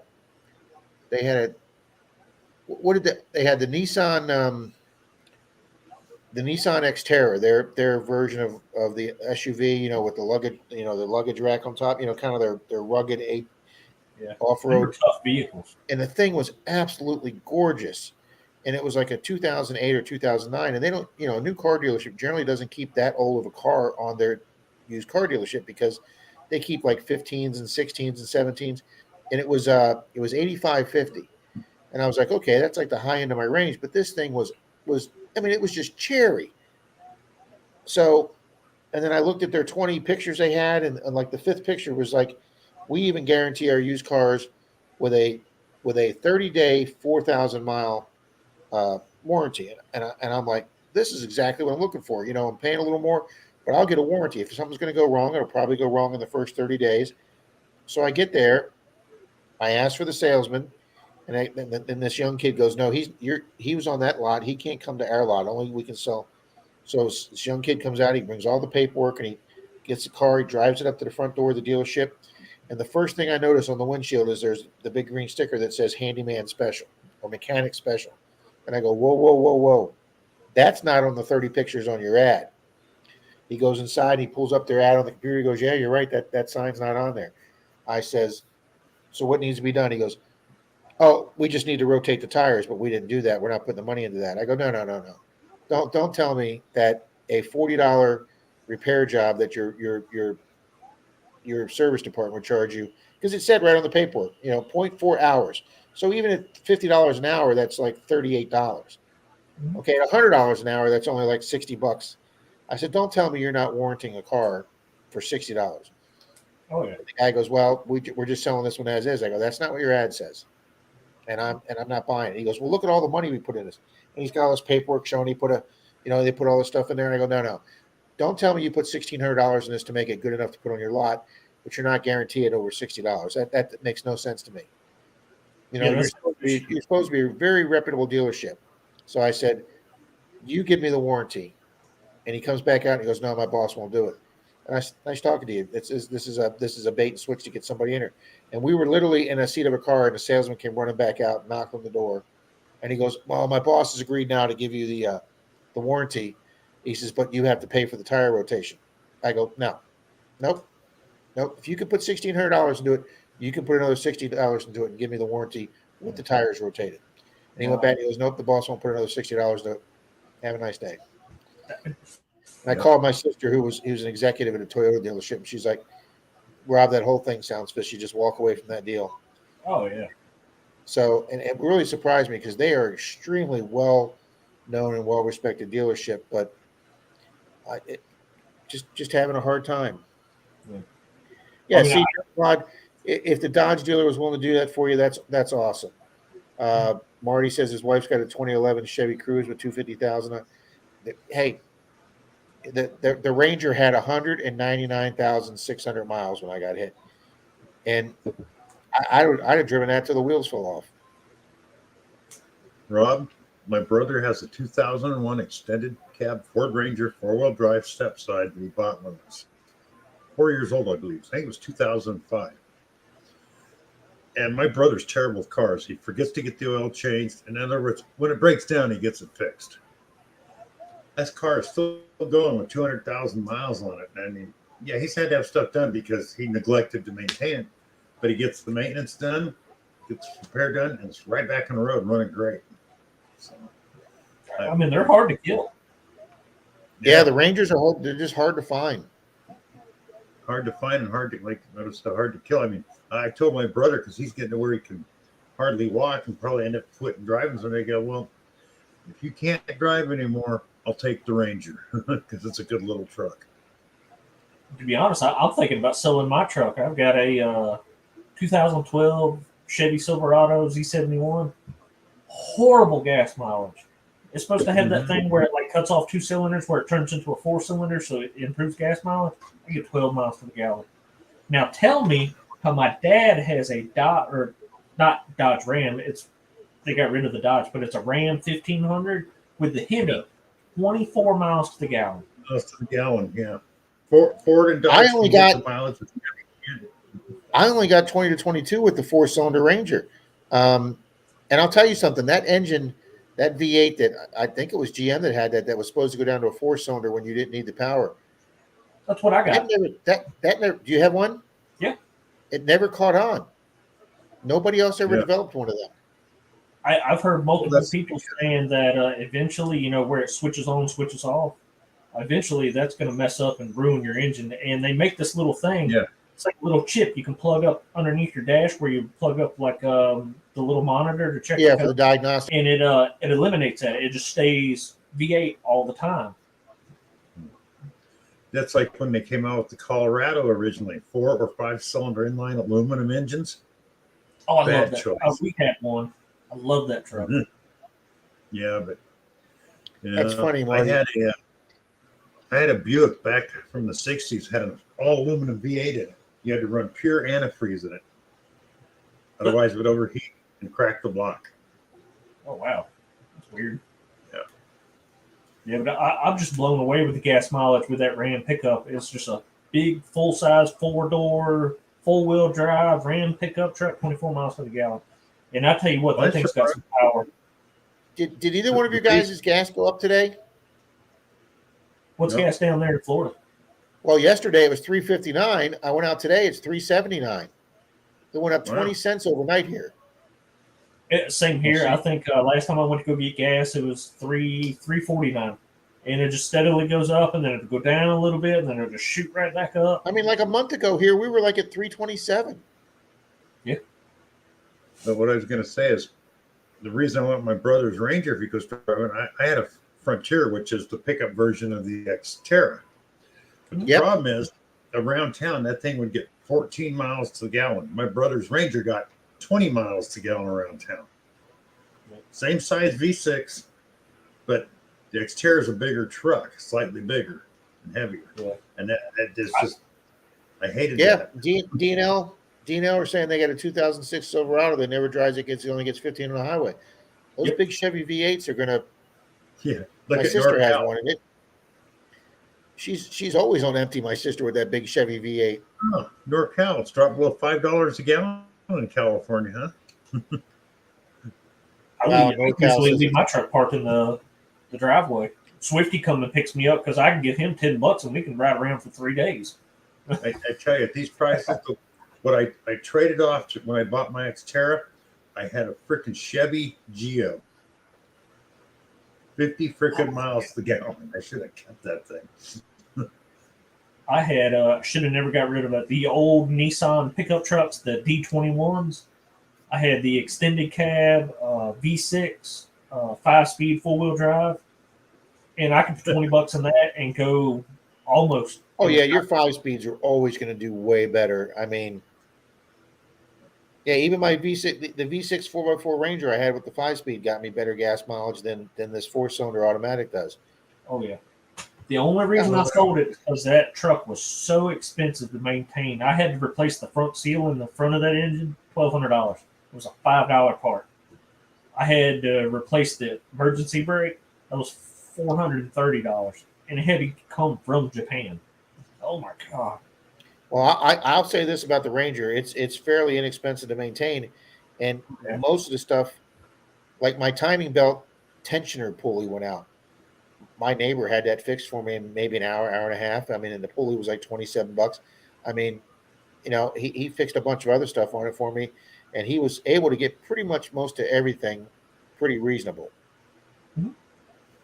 Back in the late 70s. The car got 53 miles a gallon.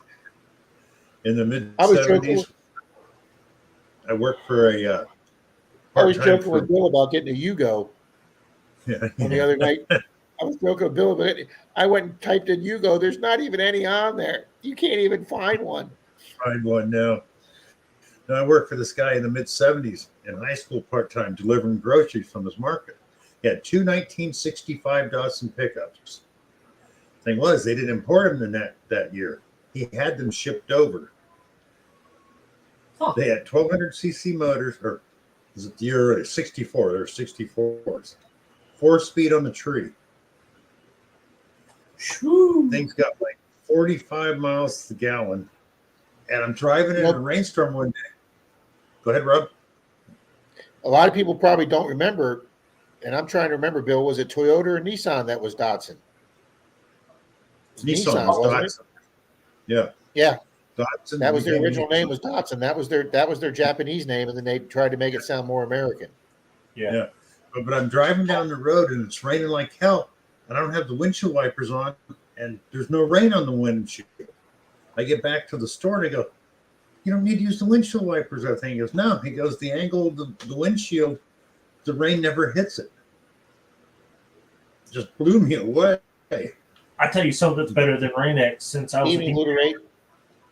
You would take the clay bars. You would spray your window down and take a clay bar and wipe the window, get all that grit. You know how like when your windshield wipers go across the windshield, there's always that like curve. It's all that grit. You take a clay bar, get all that junk off the glass, and you take some wax, some of that clay wax or whatever it is. Do your window, let it dry really good, wipe it off. You never have to. I don't know what a clay bar is. It's literally a clay bar, literally. Oh, okay. And it just gets all the nitty gritty out of the clear coat. NorCal City had a 71 Ford F-250 with a 390 with pass everything with a gas station. Well, I had a 70 Ford crew cab with a 460, and it got 6 miles to the gallon. Woo. Oh yeah. Dirk Clod, I've had plenty of stick shifts in my day, but now that I'm 60 and my knees are hurting, I don't know if I want to deal with another stick, because I mainly do city driving. This area over here is just traffic light to traffic light. If I was somewhere on Pat's side or near the interstate, yeah, I probably wouldn't care. But man, it's all literally urban driving over here. I got to the evening Dave and Laurie, evening Looter 8. Howdy, Frank. The only vehicle that I ever drove that I really liked the manual in, I had a 62 International pickup. That thing was a freaking tank. Oh, yeah. Did it have the It split? shifts so smooth and easy. What, Otis? Did it have the split speed in it? No. But, I tell you what, if you my buddy had a 70s truck. My buddy's dad had a straight six 70s Ford truck with the 3 on the tree on your column. Mm-hmm. I've never got a tree. This thing only got 6 miles to gallon. Of course, I had it back in the early 80s, so I didn't really care. Yeah, no kidding, NorCal. It was a 1 1/4 ton gas station. It was a 1 1/4 ton pickup with 2 sets of overloads above and below the main springs. Well, the bed was 8.5 feet long, but it was a step side. Everything that was international, because in that year you could line up 8 international pickups and you couldn't interchange parts on any of them because you could buy it with a Chevy V8, a Ford transmission, and an AMC rear end that year. You could get mix and match. Mine was all international. You could tell because the axle hub was this big around in a 6 lug instead of an 8. But I go down. The place I lived in had a gravel driveway, and I needed to re-gravel the driveway. So I pull out this place called Hanson Brothers. I pull up on the scales, so they weighed me empty. I go and I'm telling the loader operator like this, and I got 10-ply tires on this thing. All of a sudden, the guy goes like this, and I tell him my brand new tires are bulging, 10 plies. So I get back up on the scale. The lady looks at me and she goes, "You have 9,500 pounds in that pickup." Holy crap. I drove home, which was like 2.5 miles with one finger. That's all I needed to steer. Oh, yeah, you're funny. Yeah, because it's, yeah. But the thing was, I wasn't leaning. That was the thing. That truck set level, even with 9.5 tons in it, or 9,500 pounds. It set level. It never squatted. The old Chevrolet Biscayne with a 3 on the tree. That's just wild. 67 pounds. I had a 1960 Biscayne with a 235 and a 3 on the tree. Love that car. Good evening, Kenny's Collectibles. Bill, I'm going to go get my coffee. I'll be right back. They got 20 miles a gallon. But the V8's actually got a little better mileage because it was too big for the 6. Yeah, I guess it depends on the weight. Like, I see people that take these, like the old Chevys, like the old box Chevys, and they put a V6 in it, and I'm like, that don't seem like enough engine to push that big truck down the road. I feel like the engine would strain more. Well, the thing is, they were what was called underbore. So you had all kinds of power, not speed, but the thing is, okay, most engines nowadays are overbore. The bore diameter is longer, bigger than the stroke.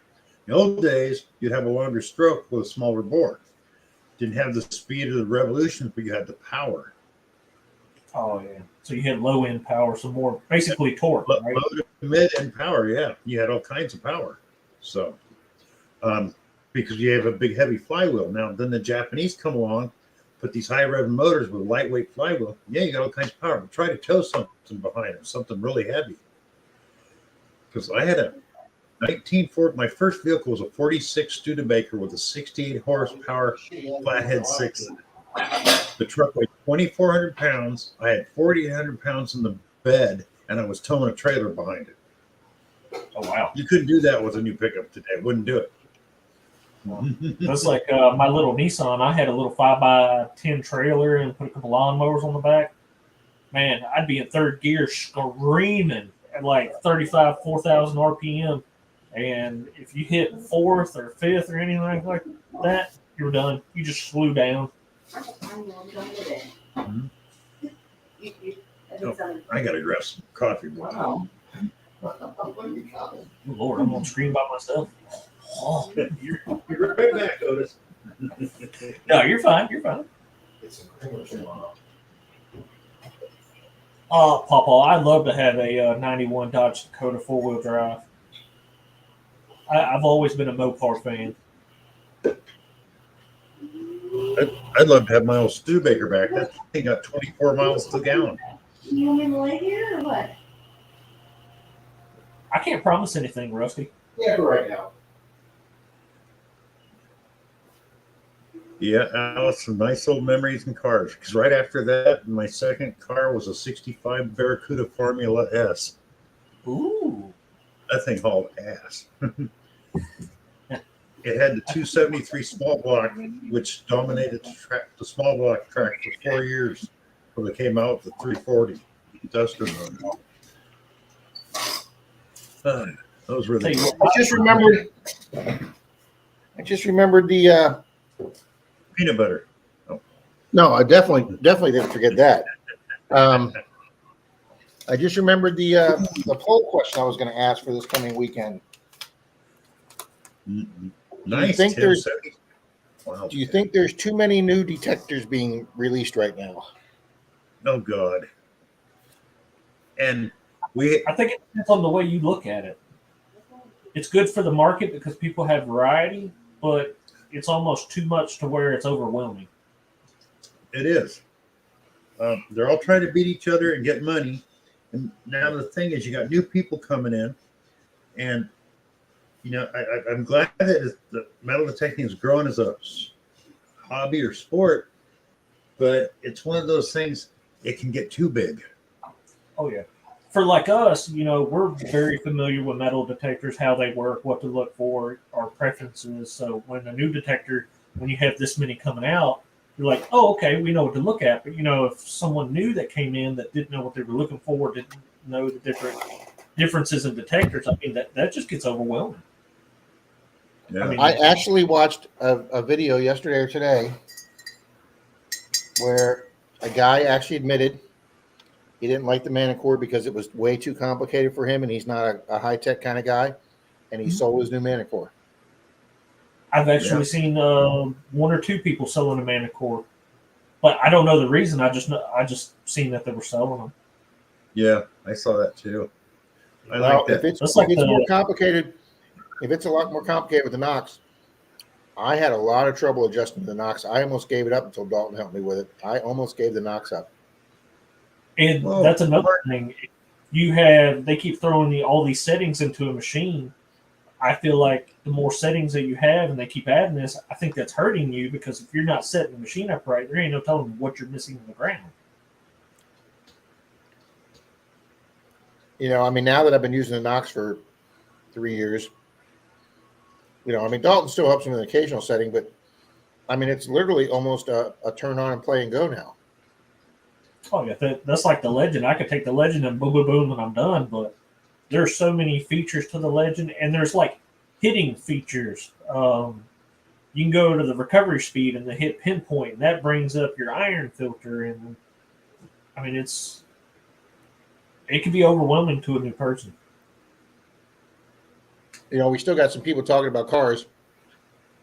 Yes, Gravedigger, Gravedigger sold his. People are talking about Junk still shopping for one. Alice said she's seen a few people selling. Dirt Clod said, do you think people will have these kind of memories with electric cars?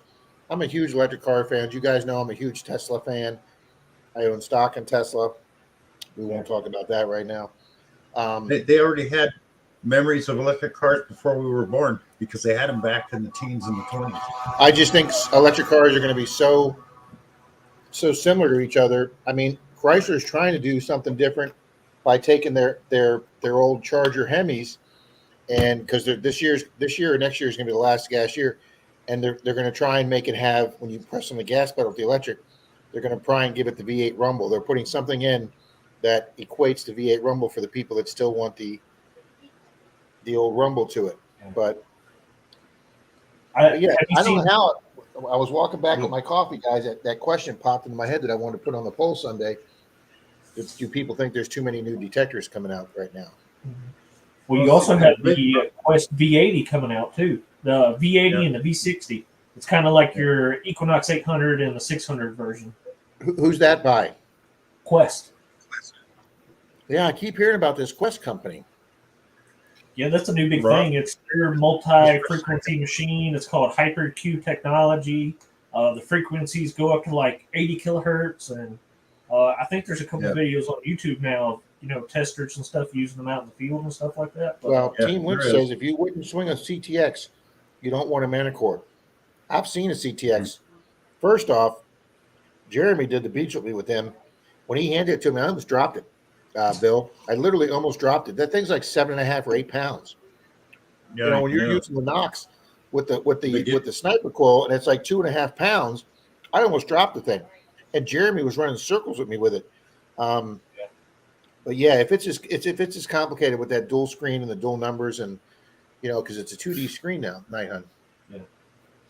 I mean, really, just I to think get back to the money for the 2D screen, I would just get the 100 and call it a day. Marty says he's getting more used to his. Yeah. Getting back to the electric cars for a minute, I see 3 problems. 1, charging stations. 2, all the charging stations are powered by fossil fuel anyway, so you're kind of defeating the purpose there. And the big thing is the batteries are good for only so many years because they still don't have technology to make them last a long time. And they go, oh, you recycle them, but they only recycle 2% of a battery. Yeah. Okay, so I'm going to counter every one of those, Bills, as your resident geek on electric cars. Your charging stations, Tesla's the only company that owns their own charging stations. Tesla's record of their stations running and operating without downtime is 99.9 or 99.8, as opposed to Electrify America. Oh, no, I'm not saying downtime.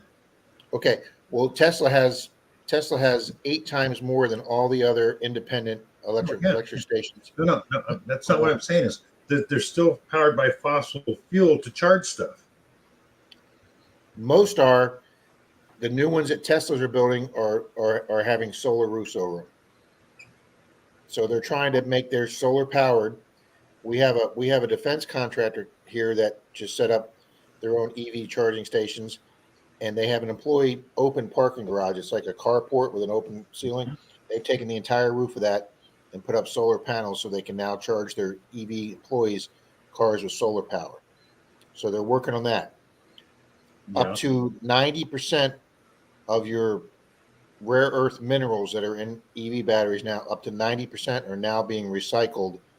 When they take them apart, when they've reached their 200,000 miles or whatever their life is, there's a company now, an executive that owns it. He's CEO, used to be an engineer at Tesla. He's now started his own recycling company, and they are able to pull up to 90% of the material out and reuse it, and they plan on getting up to 95 to 98%. So as they do that, as more first-generation batteries go bad and they recycle, you will need to use less minerals out of the earth. And as batteries advance, they're using less rare earth materials and more materials that are abundant in the earth. Like they're getting away from cobalt, they're getting away from magnesium, and they're going more with sodium and other elements that they're more of. So you're taking care of those 2 problems right there. And then, like I say, Tesla just worked out a deal with the government. See, first off, with Tesla having 8 times more than any other battery chargers, I don't understand why Tesla's battery chargers aren't the industry standard. They're having the VHS versus Betamax fight right now, and they've settled on non-Teslas as the standard. That Ford and GM and Toyota and everybody are going to this one thing, and Tesla's got their own. But yes, Tesla's got 8 times more chargers than everybody else. So what Tesla did for the government for Tesla to get some of the money that they're building out for chargers that the government's given as part of that IRS program, Tesla had to agree to put a certain amount of their chargers with an adapter that'll fit any EV. So Tesla's now building their Tesla chargers that are more efficient and more reliable with adapters built into them. So you can charge your Ford Lightning truck, you can charge your Ford Mach-E, you can charge your GM Hummer. And so Tesla's agreed to do that, to work with the company, and then the government's paying Tesla to build those. And but it was, they had, their chargers were proprietary to their cars. Now they're making them so they're not what it is. They're making a certain percentage that aren't. Yeah. What I don't understand is, think about an alternator in any vehicle. Why isn't there like a way you could do like a generator or an alternator that's somehow connected to the axle so it's turning? It is. When you do braking, you do regenerative braking. Oh, okay, I got you. So as you brake, as you brake, when you step off the gas of an electric car, instead of drifting like it does with a gas vehicle, the second you set your foot off the gas, the electric car starts slowing itself down. And as it slows down, the friction of that is regenerative braking, and it recharges the battery in a small amount. Oh, Yeah. okay, yeah. That's why Yeah, when all the old hybrid cars, like Toyota had that Prius hybrid, you did better in the city than you did on the highway with it because of all the regenerative braking you did in the city. You got more use out of the little battery or the little electric motor than you did on the highway. I can't remember which car it The was. Prius was the only Years- car that had the sticker window had better gas mileage in the city than it did on the highway. I can't remember which vehicle it was back in the 70s. They built one electric car where, as you were going downhill, you pulled a lever and a wheel dropped down that ran a generator to recharge. Going downhill, it not only gave you the drag so you wouldn't have to use your brakes, it would charge better than the brake chargers.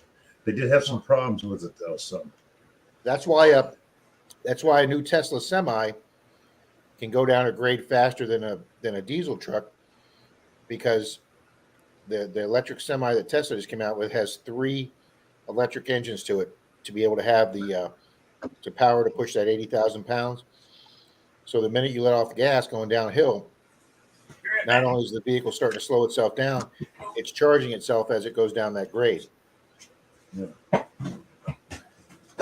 now, what they should do is just put Johnny Pop motors in vehicles to run the electric motor. You know what a Johnny Pop is?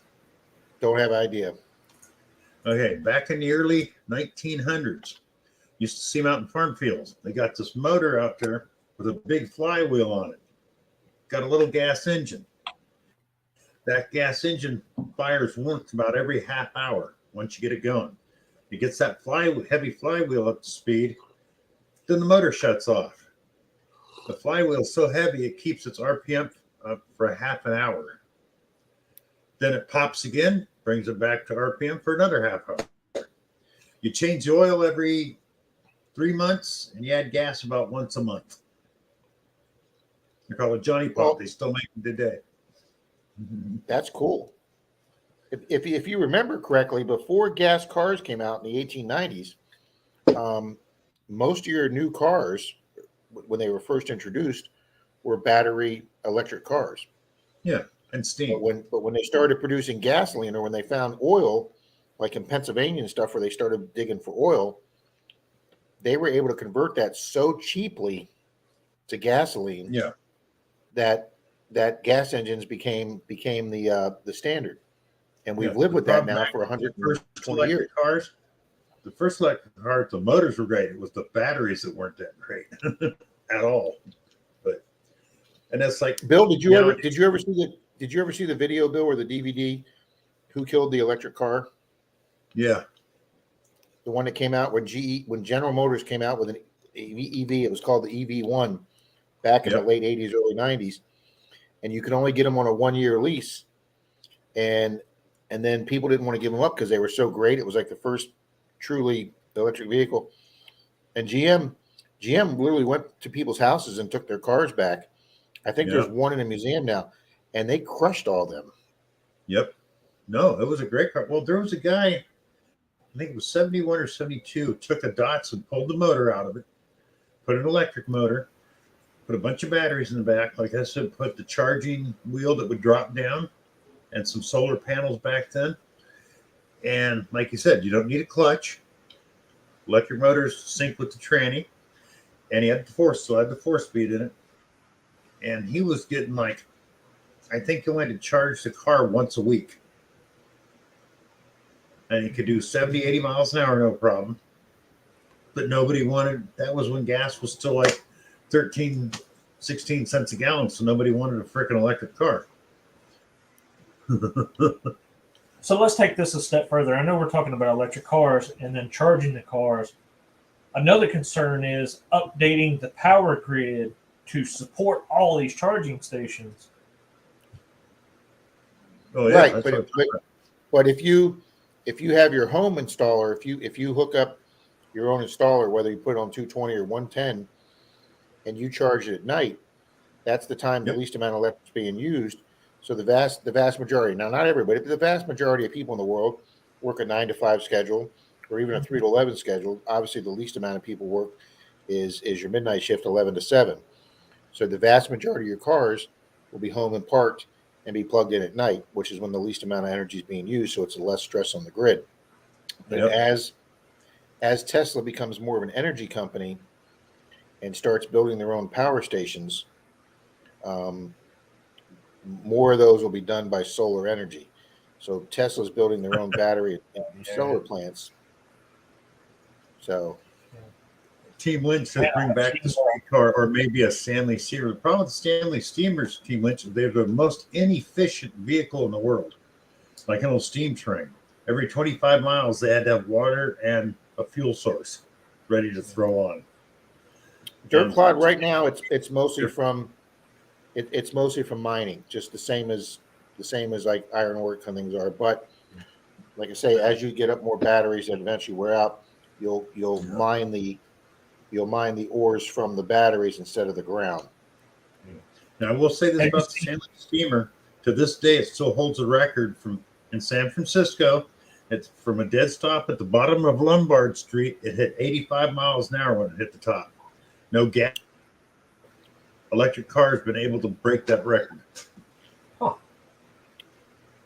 I don't know who it is, and I can't remember the name, but there was this racing team. They took a 66 Mustang, put an electric engine in it, took it to the drag race, and it just dominated. Oh, yeah. I mean, you just hit the gas and it just... Tesla's Model Y with the dual engines or Model 3 Plaid with the dual engines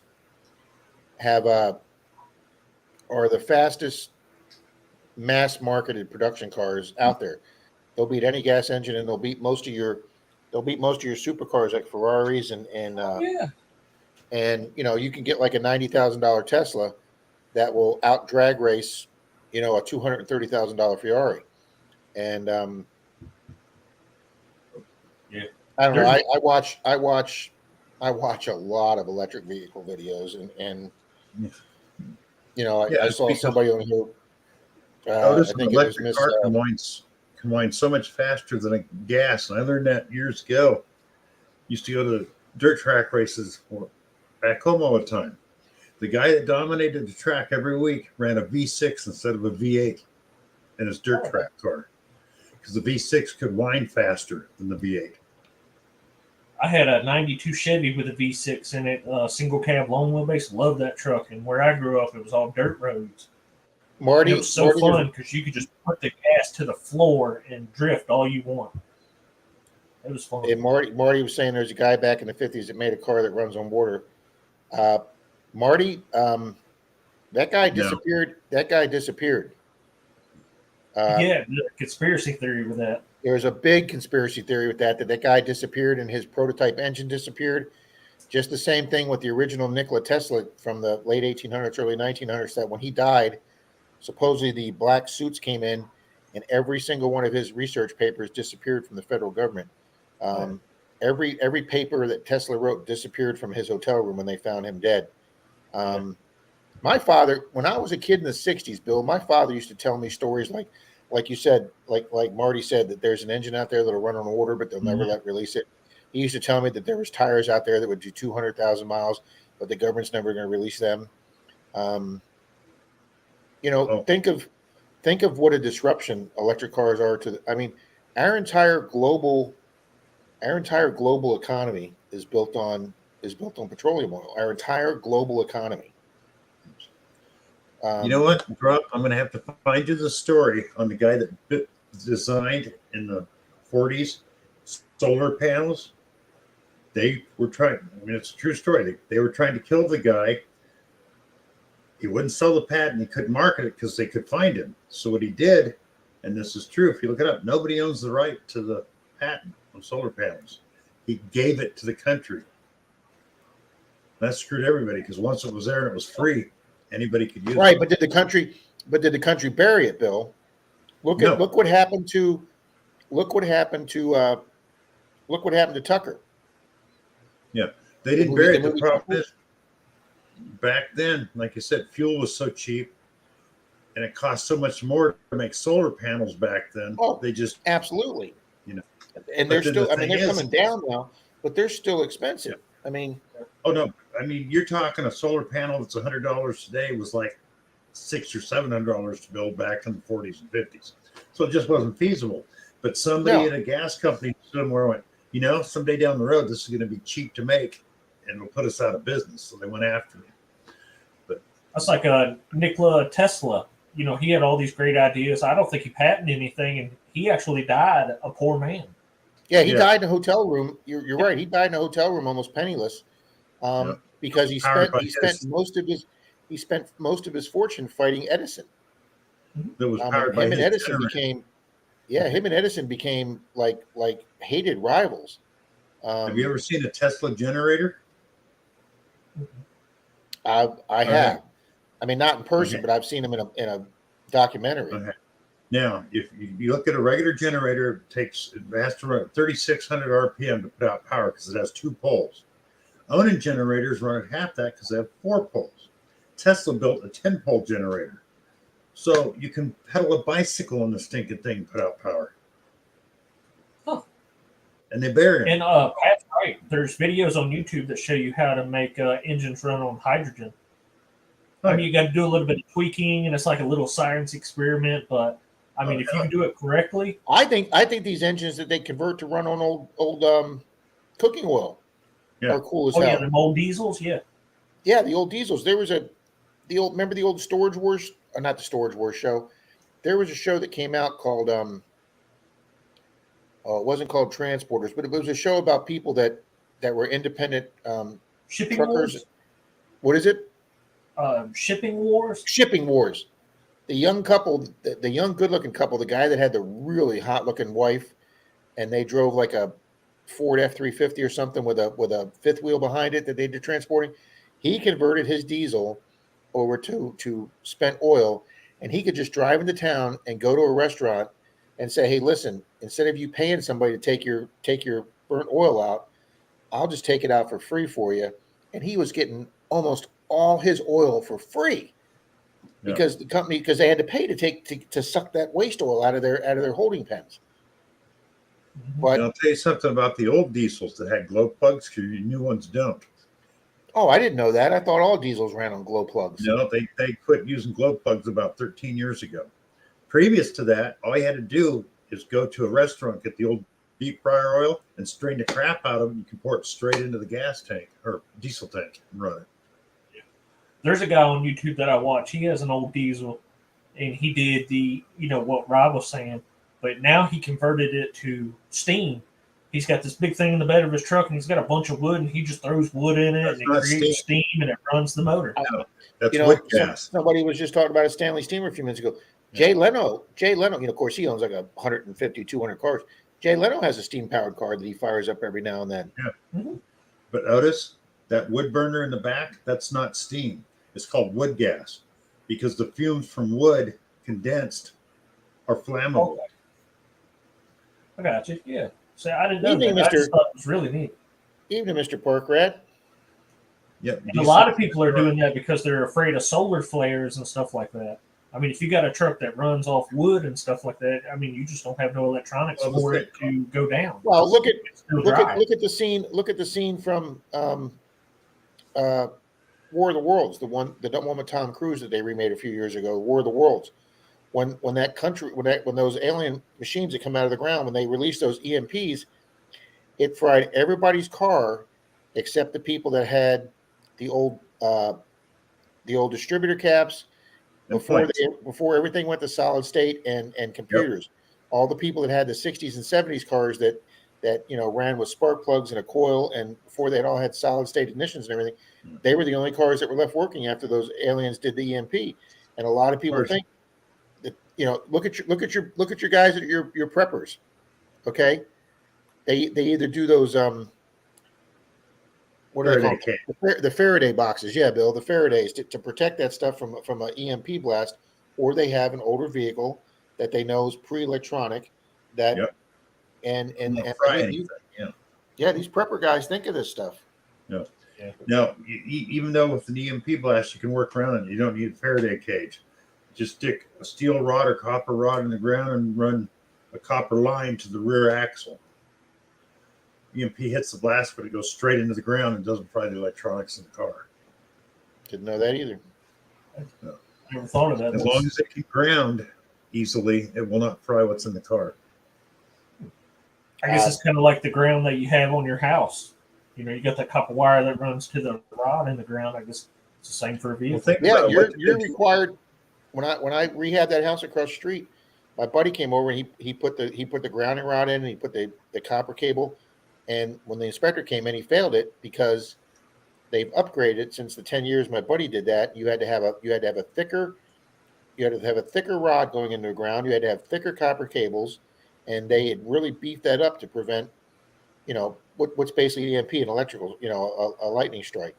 And so we had to redo that for the new codes because they wanted it more heavy, and so we had to get a thicker copper. But in the old days before electricity, think about it. They had lightning rods on houses anyway, so they wouldn't catch fire. Yeah. The lightning when I worked rod for the goes propane straight. company, you got them on airplanes. Yep. Yeah. When I worked for the propane company, we actually had to ground our copper lines that we put into the ground. Yeah. There was this one guy messed up really bad. He didn't ground the copper line that went from the tank to the house, and lightning struck a tree, went in the ground, hit the copper line, went straight to the house. I mean, it fried everything in their house. Look at we find them metal detecting. I had to ask Troy what they were. The little it's like an oval thing, and then it's got the screw in the middle of it. And what I realized that was your piece that you tighten to the copper line. Troy told me what those were because he works in that department at Home Depot. In production with equipment, like you got 120 and 220 at your house, but in production you got 240 to 460. All that equipment you have to bury an 8-foot copper rod into the ground and ground it to that rod inside the building. So you drill a hole through the concrete, drive the rod in, and ground your piece of equipment. Yeah. Usually what we did is we had this big roll of copper wire, and we would ground it to the copper pipe, and then we'd run it all the way to where your house had the rod that went in the ground, and we just tied into that, and that was your ground. Marty says dug a medallion from the 1911 Mississippi Valley Powerboat Association regalia. Read an article. Wow, nice, Marty. That guys were spending $50,000 to build a speedboat back in 1911. Yeah, I wouldn't even want to know what that equates to now. Yeah, Marty. Yeah, 50K in 1911 is going to be, if not in the high hundreds of thousands, seven figures. Oh, for sure. Pat says diesel was made to run on peanut oil. Yeah, I mean. Yeah. Maria, my dad used to say the government has so many things that they're now. And it's funny because, when I was a young guy, I had this guy that was in the military talking about DARPA. And I thought he was like full of shit. I thought he was like talking to stuff. And then you find out that, the military and the DOD's got, the advanced research projects. And when I was in college, junior college, I was 18, 19, and there was a guy there who was like 27, and he was starting his college, and he had spent 7 years in the Navy on a nuclear sub. Because if you like, you can sign up for the Navy and do 2 or 3 years, but if you commit to being on a nuclear sub and learning a trade on a nuclear sub, you got to put 7 years in on the sub. And he had just got out of the Navy, and he was telling me that the electronics that they had in a nuclear sub were 10 to 15 to 20 years better than anything you can go buy at Best Buy. And that's how far advanced the military was. And if you think of it, what was GPS? GPS started out as a military pinpointing location that you could use it satellites to pinpoint where enemy was, and then eventually when they got enough satellites up there, and it was now you've got Google Maps and Google Earth, but that all started with military satellites for global positioning for military strikes. See you, Marty. Marty, have a good night, buddy. Yeah, it's after 10. It's after 11. You guys, I think I'm going to call it. Oh, here's a little tidbit for you. If you got natural gas or propane, did you know natural gas is lighter than air? So it actually floats up if there's a leak. Yeah. Propane's heavier than air, so if it has a leak, it finds the lowest spot in the house. Yeah. Okay, so which one's more dangerous? They're both pretty dangerous.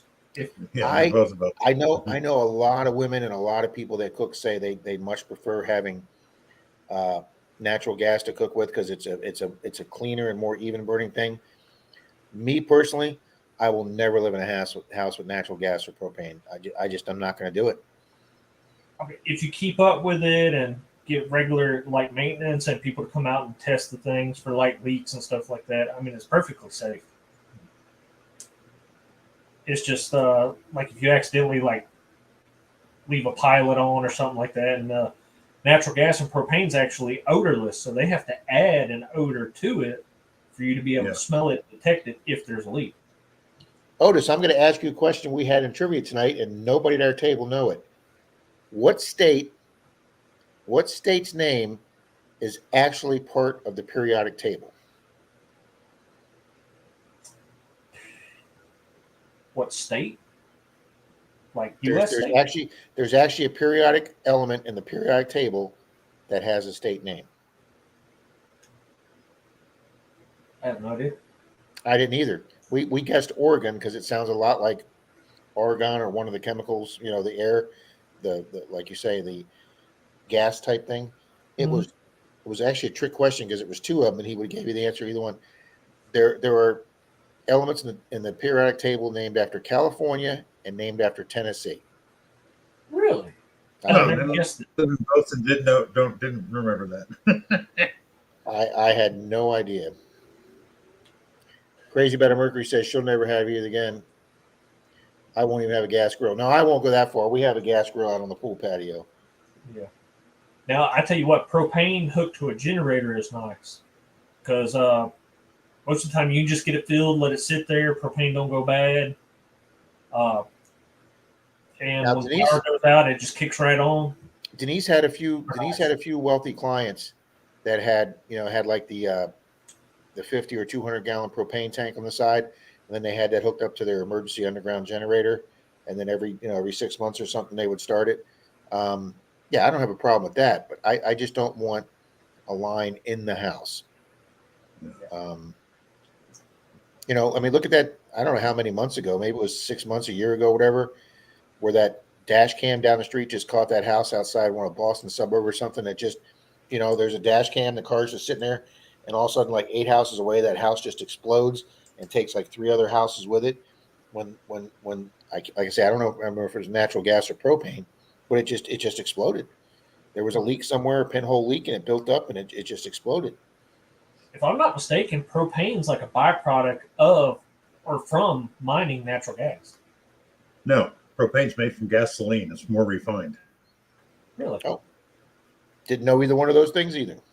Well, you can run engines on propane. It's actually it's way better than gas. You can. It's cleaner. And so you're saying you could hook up? You're saying you could hook up a propane to a generator, like a gas generator, instead of using gas generator, you can use a propane and use it for electricity. The last generator I had could run either. The only problem is you got to do it when it's new. Once it's warm, if you try to switch from gas to propane after you've got a lot of hours on it, doesn't work that well. Number two is the propane is not, you'll get less mileage out of it. In other words, say if you got 20 miles a gallon with the car, you're going to get 14 with propane. So then you got to have this big freaking tank in your trunk or something like that. We had a work truck that ran strictly on propane. It was our advertisement. Run off propane. Horrible gas mileage, but that engine would last forever. Well, what they did in California. Disney started transferring all their buses to natural gas. California,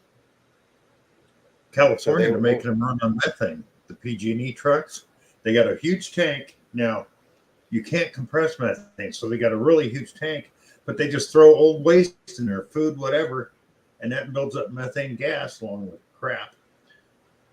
And they run it for free. It's funny you say that, Bill, because my house up in Newport Richey, where my house is, when I bought that house 34 years ago, whatever, they said you'll never have any back neighbors because the city was currently using it as a landfill, but only as a tree and grass debris landfill. So like the tree company would come up and drop the logs off and the branches. Yeah. And eventually they kept compacting that. So they said, 20 years from now, you're going to have a nice little city park back there. Well, what happened is nobody ever calculated all that methane being built up, Bill. So years later, they had to go out there and install all those tube pipes in there with the filters, and they had to leave the methane vents out there. So I've got this big field behind me that is just a big empty field that a lot of the neighbors run their dogs in and stuff, and guys go out and play golf balls out there, but they can't turn it into official park because they got all the methane pipes coming out of the middle of it. Yeah, well, like I had a contract. I see a lot of land. He goes, see that vent up there?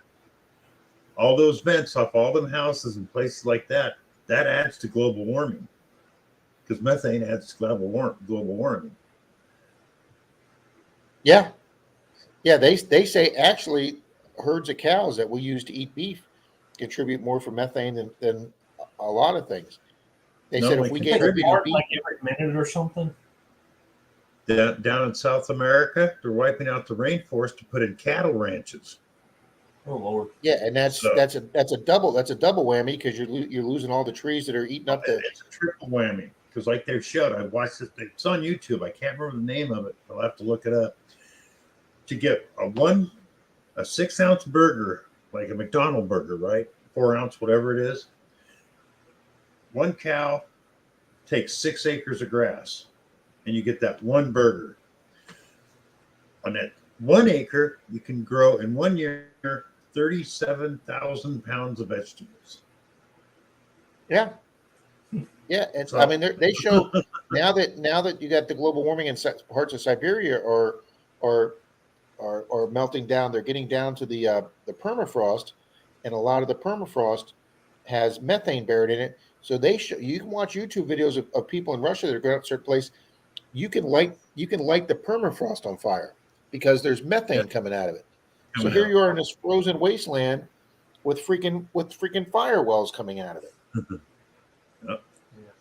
Now, that has me worried, because there's a lot of stuff, I believe, that diseases and stuff that, went extinct is preserved in all this ice.